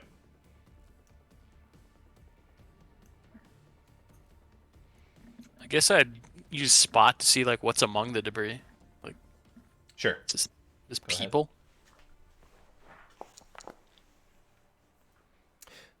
Even at this distance, you can pretty well read out your the scope on your thermal lance, allowing you to see in closer. There doesn't seem to be any people civilians or passengers of the ship being thrown out of the into the void. it seems to be almost entirely fragments and destroyed versions of the frames that you just fought. Similar paint and kind of structure silhouettes to them. However, as you zoom in, you see a fist kind of like clamp to the outside of the ship and pull itself forward. It's got a different paint scheme to it. It's got this golden kind of tan striping across the side of it. And you see a large kind of armored fist on the left hand also reach out, kind of pulls their head out. You hear a chime over the local comms as a direct connection is made to the group instead of from the ship-wide comms before.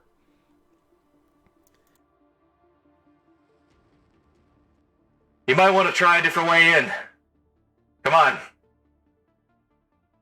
So you recognize this is the voice of the captain, Altani Bitar. Possibly this is her mech that she's inside of. And she's apparently just blown a hole in the side of the ship. I guess that's our way in. All right. Yeah, I think we should follow her. Let me secure this cargo. I would try to, get a good grip on this thing before we start flying in. Okay. So yeah, you're not saying you want to pop it open now. You just want to make sure it's... No, I want to pop it in when we're not in a vacuum. Okay. So yeah, you all mag clamp your way back over to the side of the ship where the hole is, and sure enough, you see the Edistro material handling kind of livery across the mech that she's piloting, and she lifts the polarization visor for the cockpit of the mech as you enter. The part of the ship that the hole was made seems to be some part of engineering. You're not exactly familiar with what part yet. It's some internal system. But you climb yourselves in. This area now a vacuum. You see all the warning lights spinning and the vacuum alarms going off in this room. But you're all able to enter the ship again into this kind of, for mechs at least, confined space where you're able to gather yourselves for a moment.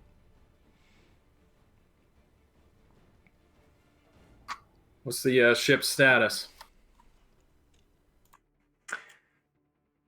Well, there were quite a few other silhouettes that came in after.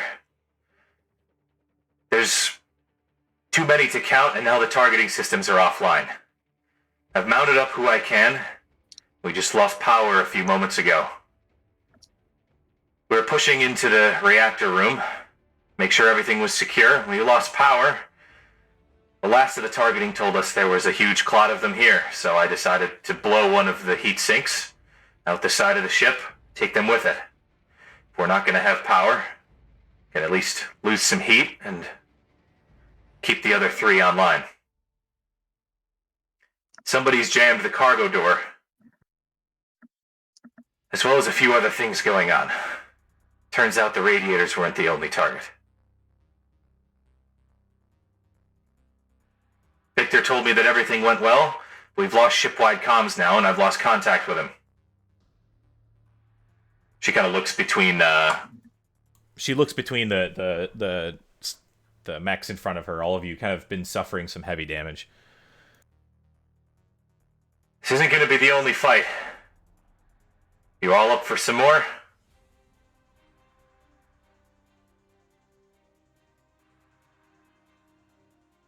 Doesn't seem like we have much of a choice. Unless someone has a spare ship around. I've made contact with the MDF forces. Let's get inside a secure area. I can debrief you on what's been going on. And she'll turn around, and the section here has like a docking port where you can basically hook your mechs into the frame of the ship so they won't jostle around in the 0G, and you can dismount with your hard suits and make your way inside. Is there anything you guys want to do out here? As part of that docking port to probably deal with the cargo you're carrying, Elliot, you'd be able to like connect the fuselage to like the pressurized area inside. So you can open the cockpit to on the pressurized side of the wall and see what's inside. All right. I would kind of wait until everyone's kind of ready, just in case there's someone alive in there. Guns drawn. Sure. Just checking something quick.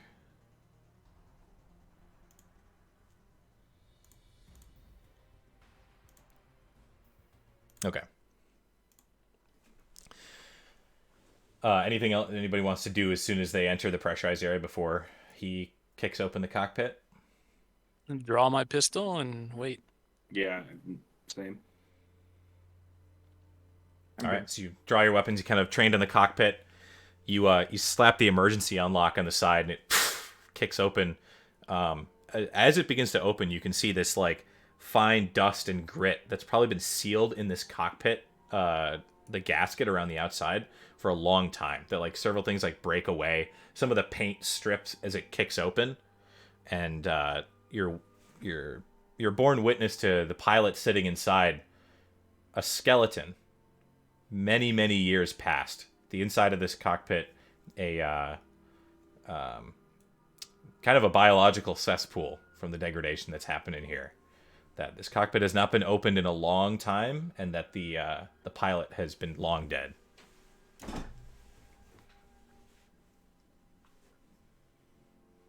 Well, Well, that's disturbing. I guess the first thing I would do is holster that pistol. Yeah. Nothing to shoot here. Gretch, can that bot of yours take a look at this next sensors and status logs? Maybe we can gather something. I'll take a look. When we were in combat, some of my finer controls on my mech got damaged, but I can take a look. And she would try to find like a port or something in this mech to try to connect to her hard suit. Okay. Yeah, you climb up on the cockpit and you find a like an interface port. You kind of have to like take a tool out though and like clean it for a moment because it's just been sealed for so long, and the corpse being in here did not help the like grime situation. As you plug it in, kind of have to hardly connect it, and then you finally get a connection onto your slate. Is that just like I guess I want to see what information we can even get from this machine, because like when I was scanning before during combat, I really didn't get a whole lot when I was looking for specific things, just that they were here. I think last session. So I've been looking for more in-depth information, or if there was like a overall log of plans, or Sure. you know, we can get any information on where the other people are, stuff like that. Okay. So you want to pull like pretty much as you can off of this, just in terms of like maybe who this was, what kind of communication they had, so on and so forth. Yeah, if there was something underlying for like a goal, maybe embedded within the code or something. Okay. You begin to offload that data onto your slate. The onboard systems seem to be pretty out of date and can't transfer it as fast as some of the newer connections can. So it's going to take you a minute to transfer all that stuff. As the rest of the party is watching this, the captain, who's also dismounted, is inside. No light in this room except the emergency red light that kind of spins slowly above. She kind of looks towards the dead pilot in the seat of the mech, and kind of puts one hand on the side of the cockpit and looks in, and like holds her nose for a moment, and looks back to all of you. These are Security Legion frames. See the fatigues that he's wearing, the red and the black. They're from Fargrave. But why frames would be so far out here and, well, such old ones? This doesn't make any sense. They must be controlled somehow. An NHB. She kind of look to Gretchen, and before you can even say anything, Finnick will respond to you in your own headset without saying it to the whole party. Just kind of like a disappointed sigh. I'm not getting a sign of any other sentient beings in here. Could have been remote controlled, but that log will tell you more. She would just affirmatively nod as she continues looking for or trying to gather information. Do I have to make a check for that or anything? No, you're not like you're in the cockpit, so you'd have access to this. If you were trying to like hack Okay. it externally or something, Okay. or if it was like broken to the point where you had to fix it. But yeah, you're just you're almost finished unloading the data from it. As the captain will look back to the rest of the squad. Well, there's the good news is that the radiators should be secure for now, and at least physics won't be our downfall out here. But they weren't the only group that landed. After you deployed, there were a few more that have been across the ship, and a few of them have even made their way inside. They jammed the cargo doors, but we managed to seal them in parts of engineering in the cargo bay.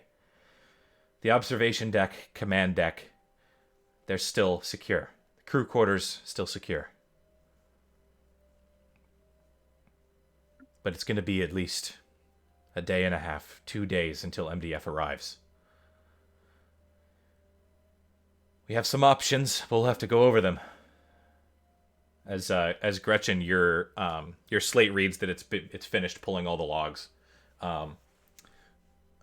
Just at a glance, you see that there is a significant amount of correspondence for this pilot, but that correspondence to the pilot, both between them and their superiors at the FSL, this is the Fargrave Security Legion, which is the local government and military branch that oversees Fargrave City and most of the planetary operations. You see that correspondence ends abruptly about 20 years ago, and that this pilot has not been writing to or from any of them since. That the last known location is that they were on a military transport freighter between here and Yangra, or between Fargrave and Yangra, and then it goes dark. As for the code itself, is going to take a little bit more time to analyze, but you have it with you, with like how the systems were operating, what was driving it, so on and so forth. But you can tell that there were definitely remote control operations going on this mech. And no evidence of an NHP or other like digital inhabitant. Okay. I think Gretchen would, if she could she like send the code from her slate to her mech for Finnick to go through and do like the investigation into that? Yeah. To kind of free her up a little bit. Yep. Yes, you push it off. The slate is way faster than the old mech interface. So you shoot it off to your mech, and you hear Finnick just go, "I'll get on it." Thank you, dear. Relating to correspondence on this mech, everything I found ends about 20 years ago. Somewhere between Fargrave and Yangra is where things stop, which I guess would explain the giant goop of a corpse here, but what happened after that I can't say. It's all black. Finnick's going to be looking at code to see if we can maybe deep dive as to more recent events. These mechs piloted themselves. If it's a remote hack, could we hack them back? Shut them down? Save us a lot of trouble in fighting.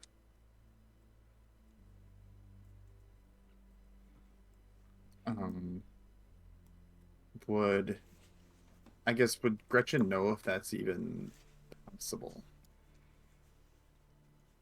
You need more information about the systems and who's controlling them and from where and how. I'm not going to say it can't be done, but I wouldn't gamble on it in an event like this. There's a lot of gray area when it comes to manipulating code from enemies. It could be entirely different systems. I need more information first.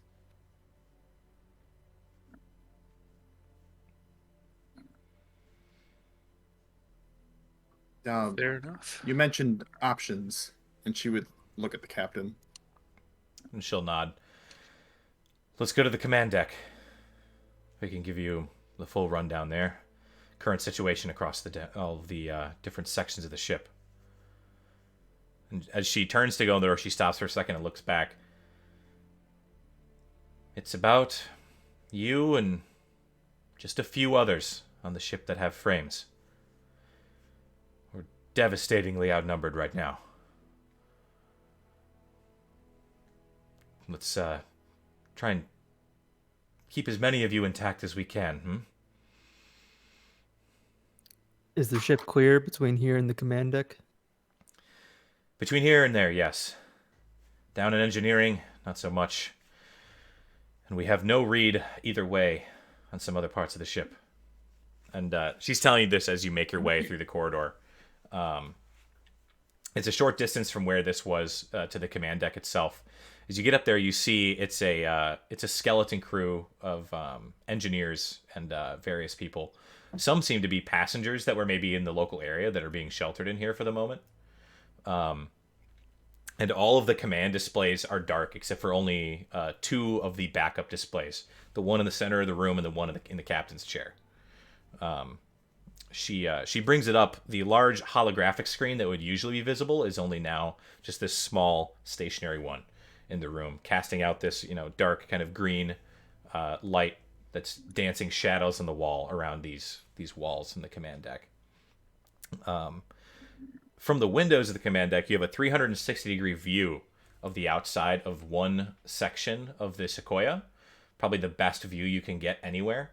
And as you do, you see a numerous amount of other contacts, probably just at this glance, at least a dozen, on various parts of the Sequoia. Several of them are grouped together, and you see sparks shooting up in their attempt to try and cut through the hull. But as you know, it's much thicker than most civilian-grade ships. You see several that are kind of destroyed and floating in sections just above the ship, possibly contacted by another group under the command of the captain.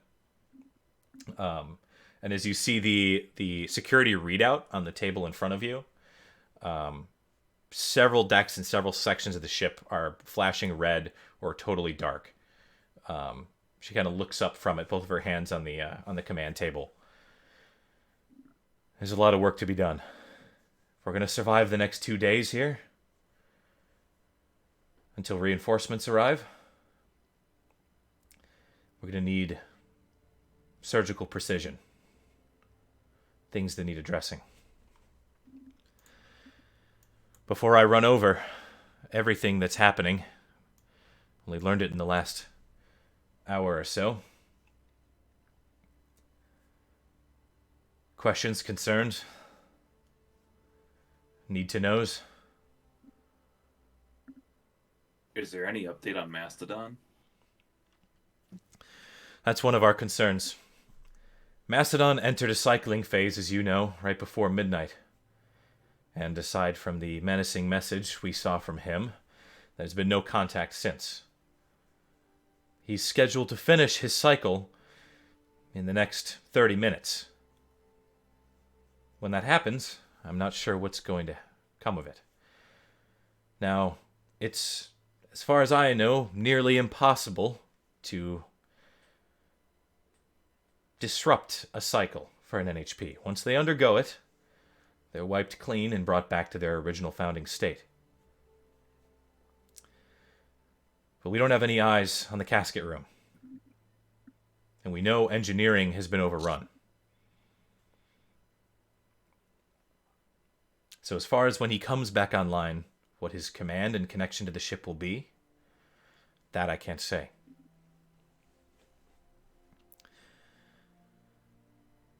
How are our life support systems for the ship overall? Are they okay given this current situation, or are we on limited time? Life support for oxygen and food supply, water, and the rest should be fine. We follow all the mandated union protocols for how long we're supposed to stock for should there be a power loss. However, we're losing attitude control. And with the amount of hostiles in and around the ship, triage is taking longer and is more deadly than we were hoping. There are medical teams, some of the only people we have left that have medical experience, treating those passengers that have been injured, and those that I've sent out to try and combat some of these. But in 0G, it's very hard to treat. We slowed on purpose, but we didn't lose attitude control on purpose, and pretty soon we'll be spinning to the point where medical assistance is going to be very ineffective. Somebody who's bleeding, it can't be stopped.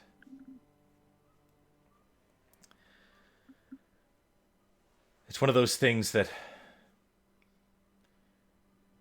we only have so many of you and so many frames, so many military resources on board. If we can get attitude adjustment back online,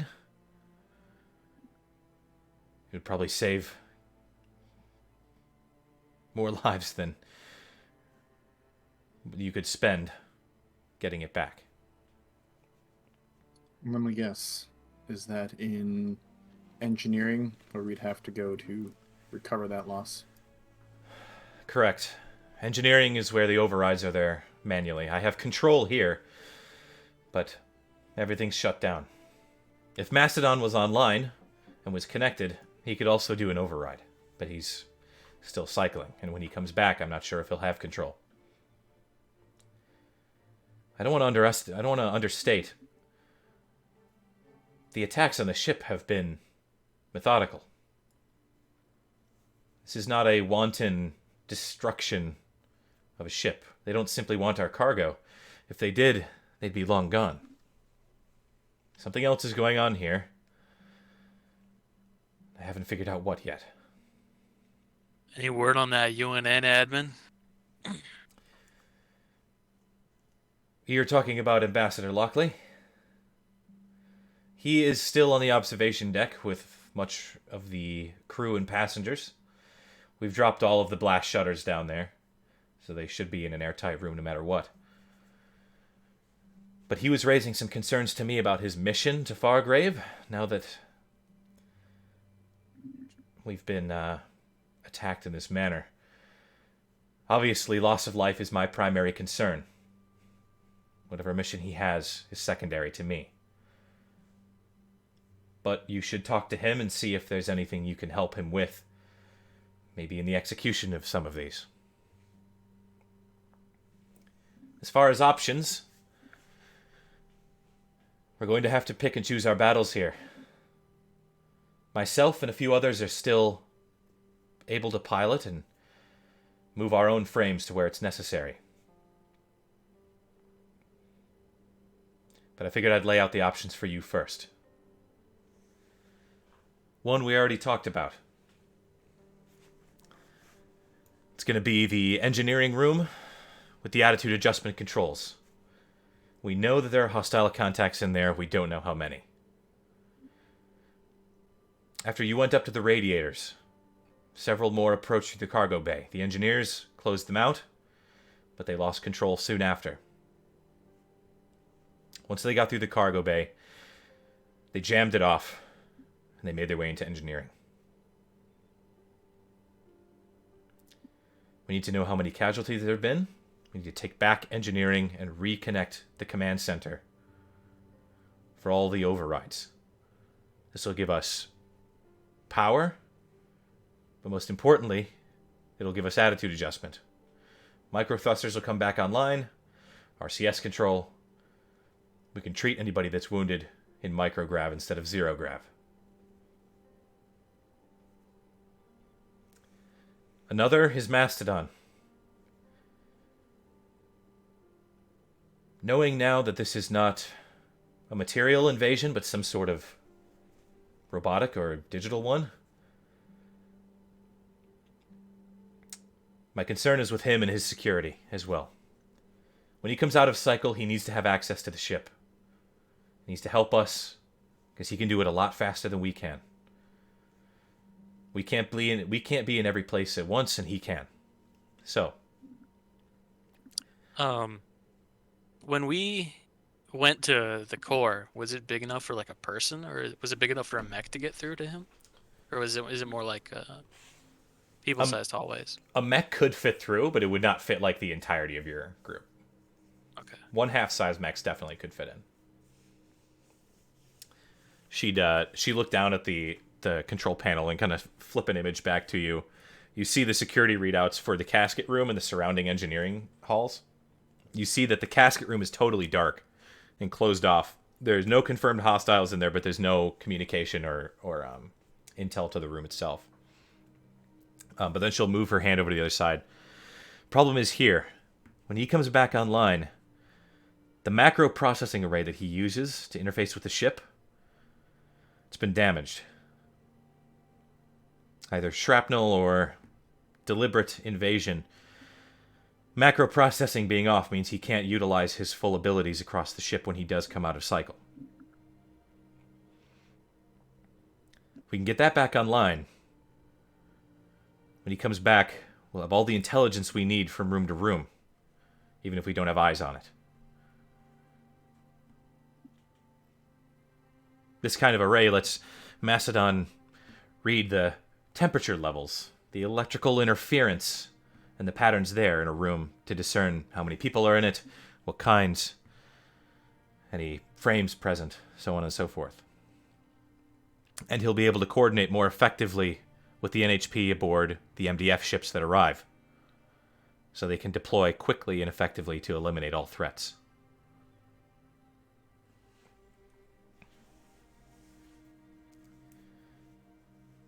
As far as the Union mission to Fargrave, I consider it secondary. But Lockley did give me one thing he wished to retrieve. If we're going to go to the cargo hold, try and free the doors open, he said there's sensitive material in there. Not physically sensitive, not dangerous. He described it to me as bargaining chips. Things that he wants to make sure are secure and in one piece on arrival to Fargrave. Well, I wouldn't be concerned, but it sounded like perhaps there are human lives riding on that, and he may have more information that he'd be willing to share with you. As of right now, those are the 3 biggest challenges we're facing. We've got numbers of them on the outside of the ship, but they can't cut through. Not with the time they have left. If they knew the ship's history, they would have known they couldn't cut through the exterior, but they're trying nonetheless. And she kind of points out to the window where you see those frames. They have like a heavy grinder on one of them that's cutting into the hull, and you see the grinding blade being worn down by the hull itself. It's targeted, but it's not sophisticated. It's surgical, but not elegant.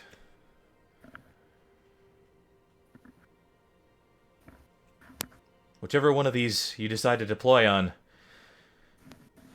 I'll allocate resources to the others as I can. But we can't be everywhere at once. And whatever information you can find out in the meantime will be helpful. So where do you guys want to go? Engineering, cargo bay, or an HP room? I would think getting Mass back online in a safe manner would probably be our best shot at getting control of the ship again. It also would provide valuable insight should we pursue other endeavors on the ship, like moving on towards engineering. He'll have a readout of the ship, at least if we can get him back. Agreed. Just to move you guys over here, on the Foundry page, you'll see that there are 3 new clocks. There is, they each have 2 segments to them. There's Mastodon, Passenger Safety, and Union Mission to Fargrave. These clocks are going to fill in as you... There's thing? I have It's a black black screen. for us. Oh, it is. Token vision, global illumination. Boom. How about that? Yes. Now you Yep. got it. Okay. The 3 clocks that are visible.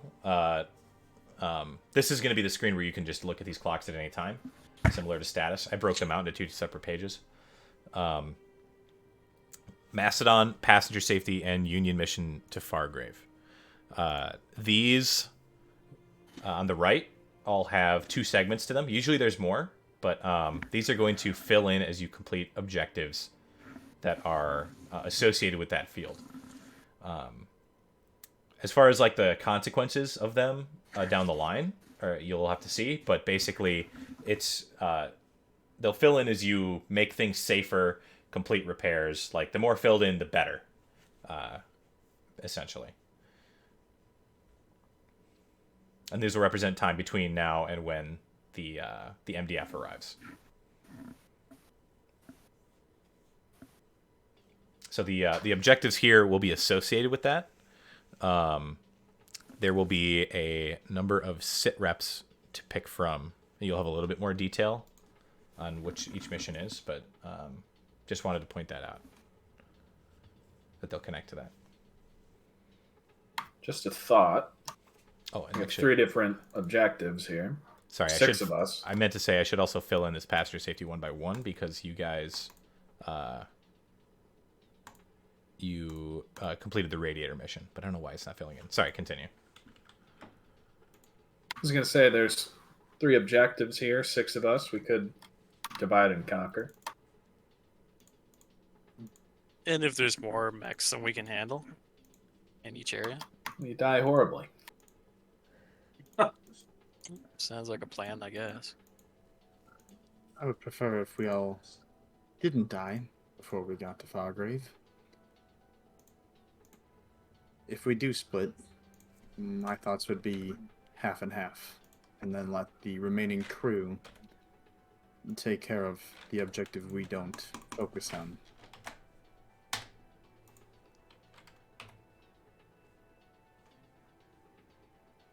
Yeah, I like that better. I just got kicked out for a second. Evens the odds just a little bit. DM banned from his own. Yeah, I don't know what the family. fuck just happened. Just got kicked from my own game. Sick. Your internet's something special. dude. Skill issue. Really is. Oh, fucking deleted the clock. All right, sorry. Continue. This is a Spectrum issue. Huh?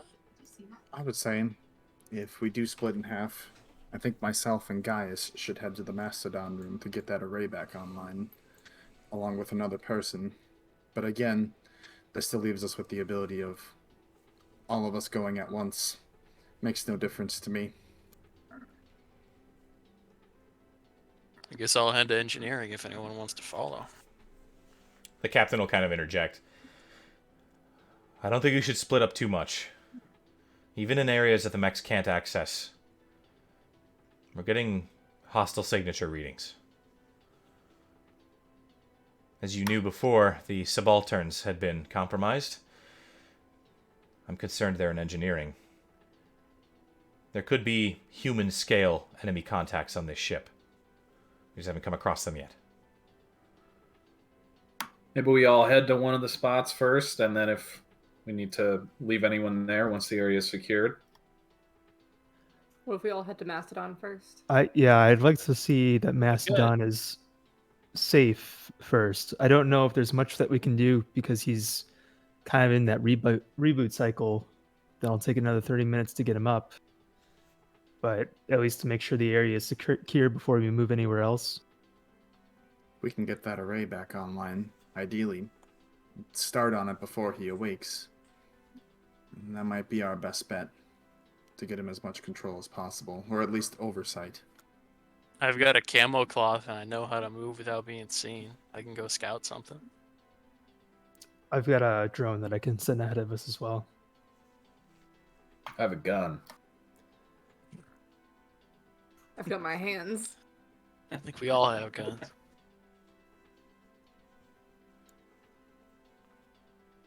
I have a grenade launcher. I'm not sure if that counts. So, what are the sections that are Like a people size only, like a mech's not gonna get to. The most of the ship, I'd say about half of it, is like sized for human scale only. So all the crew and passenger dormitories and areas around there, the observation area, the command deck, but the cargo hold is mech accessible. The engineering bay is big enough that it could be, and 1 or 2 frames, depending on their size, could fit in the casket room, but they would have to go through a section that is human sized only. So if they went there kind of destructively, they could, but otherwise it would be human scale only there. I'm trying to think what other parts of the ship are you curious about that would have? No, that was Okay. That was it. Just want to know if any of the objectives were for on foot, or if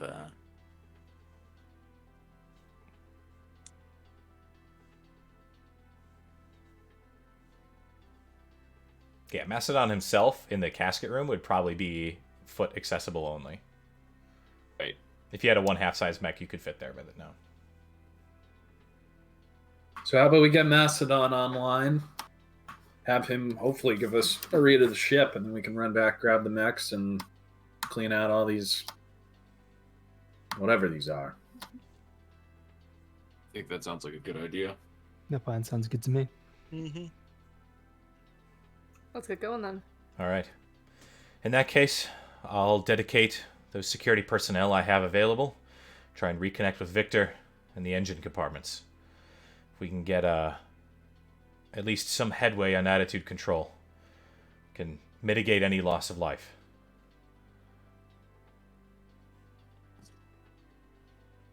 And Gretchen send a message from her slate to Finnick on the ship here, or does she have to be within a certain distance of him? You would have a direct connection for your own mech. Okay. She would, using her slate, send him 2 protocol commands to follow. I'll send you those. Okay. In a second. Gotcha. All right, so you guys are making your way to the casket room? Mm-hmm. Yeah. All right. You take your leave from the command deck, ride your way down the elevator that's still online on emergency power down to the bottom. You And sorry. Go ahead. as we're going through these areas, if we're going through hallways with turns and everything, I'm gonna toss out my drone and just have him start going ahead of us, Okay. just so I can keep a visual.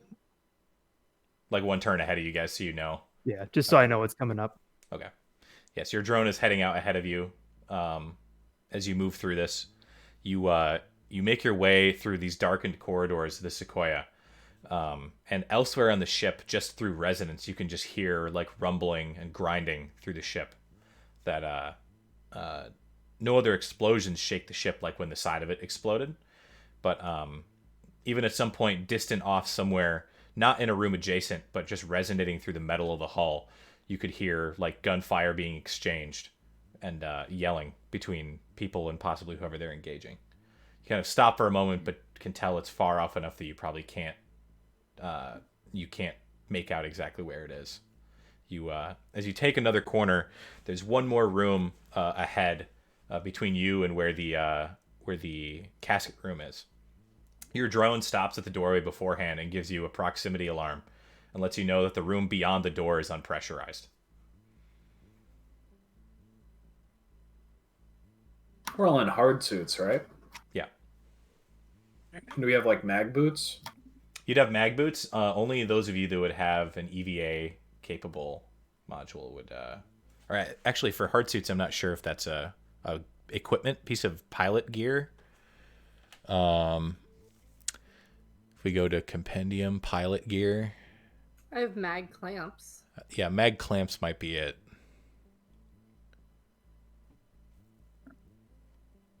Mag clamps. Yeah, so that would kind of be the equivalent of like an EVA suit for your hard suit. So you'd all have like your boots would have mag clamps in them, but it's still pretty awkward to move in 0G. But yeah, like like Claudia, if you have mag clamps, you can move pretty much freely and like fly through rooms and stuff.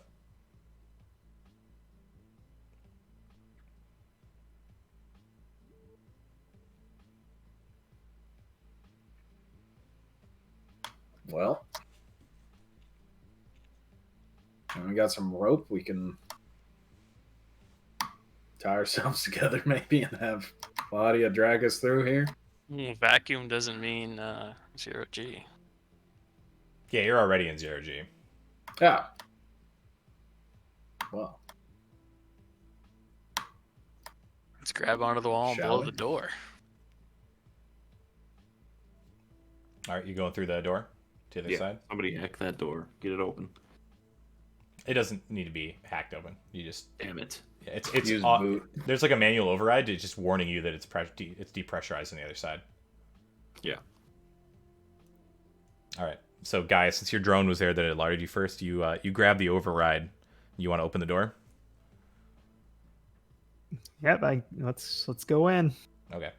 So you pull it, and the air releases into the room. You all kind of brace yourselves against the wall as the air rushes out from this hallway, and empties into the room before you.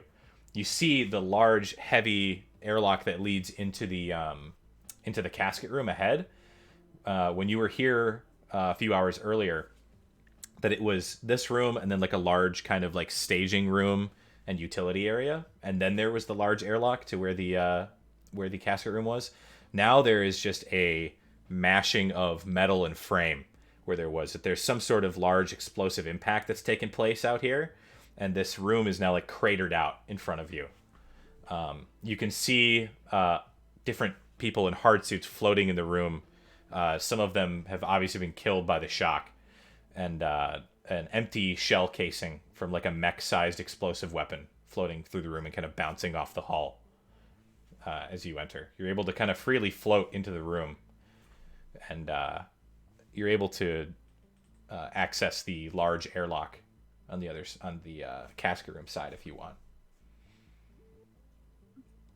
May as well. As you Yeah, float let's up keep to going. it, you see that the airlock has been security locked from the inside of the room. That a personnel on the inside has locked it manually. That'd be Victor. My guess. Is there any way to make contact with whoever's inside? There's a security panel on the door that's just dimly lit right now with the emergency light on. The screen doesn't show video or anything like it used to, but it would have an audio connection.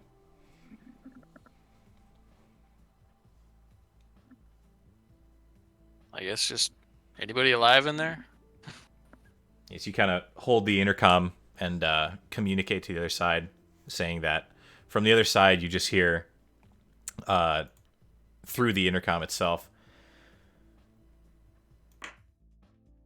Who's out there? Name and Sure. license? Do we recognize the voice? You'd recognize it as Victor Petrella's voice.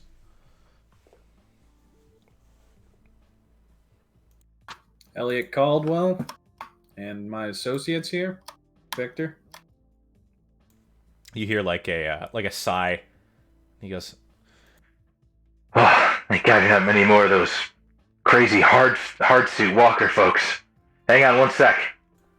you hear like a deadbolt hiss, and the door like slides open to the side.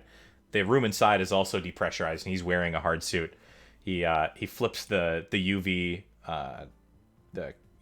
shield on his thing open so you can see his face. He kind of braces himself against the door. You see behind him the casket room only lit by the section with the NHP casket that's on its own power source. And he looks back into the room and he goes, "Oh, well, that's what that noise was." To the crater in the room beyond. As you guys enter the room, I think we'll leave it there for today. And we'll resume with you guys trying to onboard Macedon. All right. Keep the Sequoia in one piece as it makes its way to Fargrave. The all-new Toyota Sequoia. Don't break Is it. there really a Toyota Sequoia? Probably. I'm looking it up.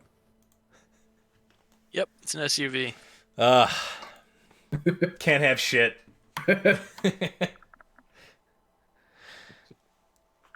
Well, now it's canon. It's actually a Toyota Sequoia. Yeah. This thing's fucking built different. Toyota brand. This is what the ship looks like. I'll do a mid journey of the ship in the style of a Toyota Sequoia. All right. Well, you guys have one combat under your belt, a victory to be proud of. Dub. And we will resume 2 weeks from now, assuming that works for everybody. And well, I guess I can ask right now: does it work for everybody here for 2 weeks from now? Should be good. Yep. Should be. Yeah, I think so. 2 weeks from now. Yeah. Steven, I think so. Okay. If it doesn't, yeah, just DM me and we'll figure it out. Yeah, But that's fine. Yeah. cool. So yeah, we'll be on the 2 week schedule, and we'll come back to this point then. Alrighty. Awesome. Awesome. Okay. All right. See you guys next time. Later, gang. See ya. Yeah. See ya.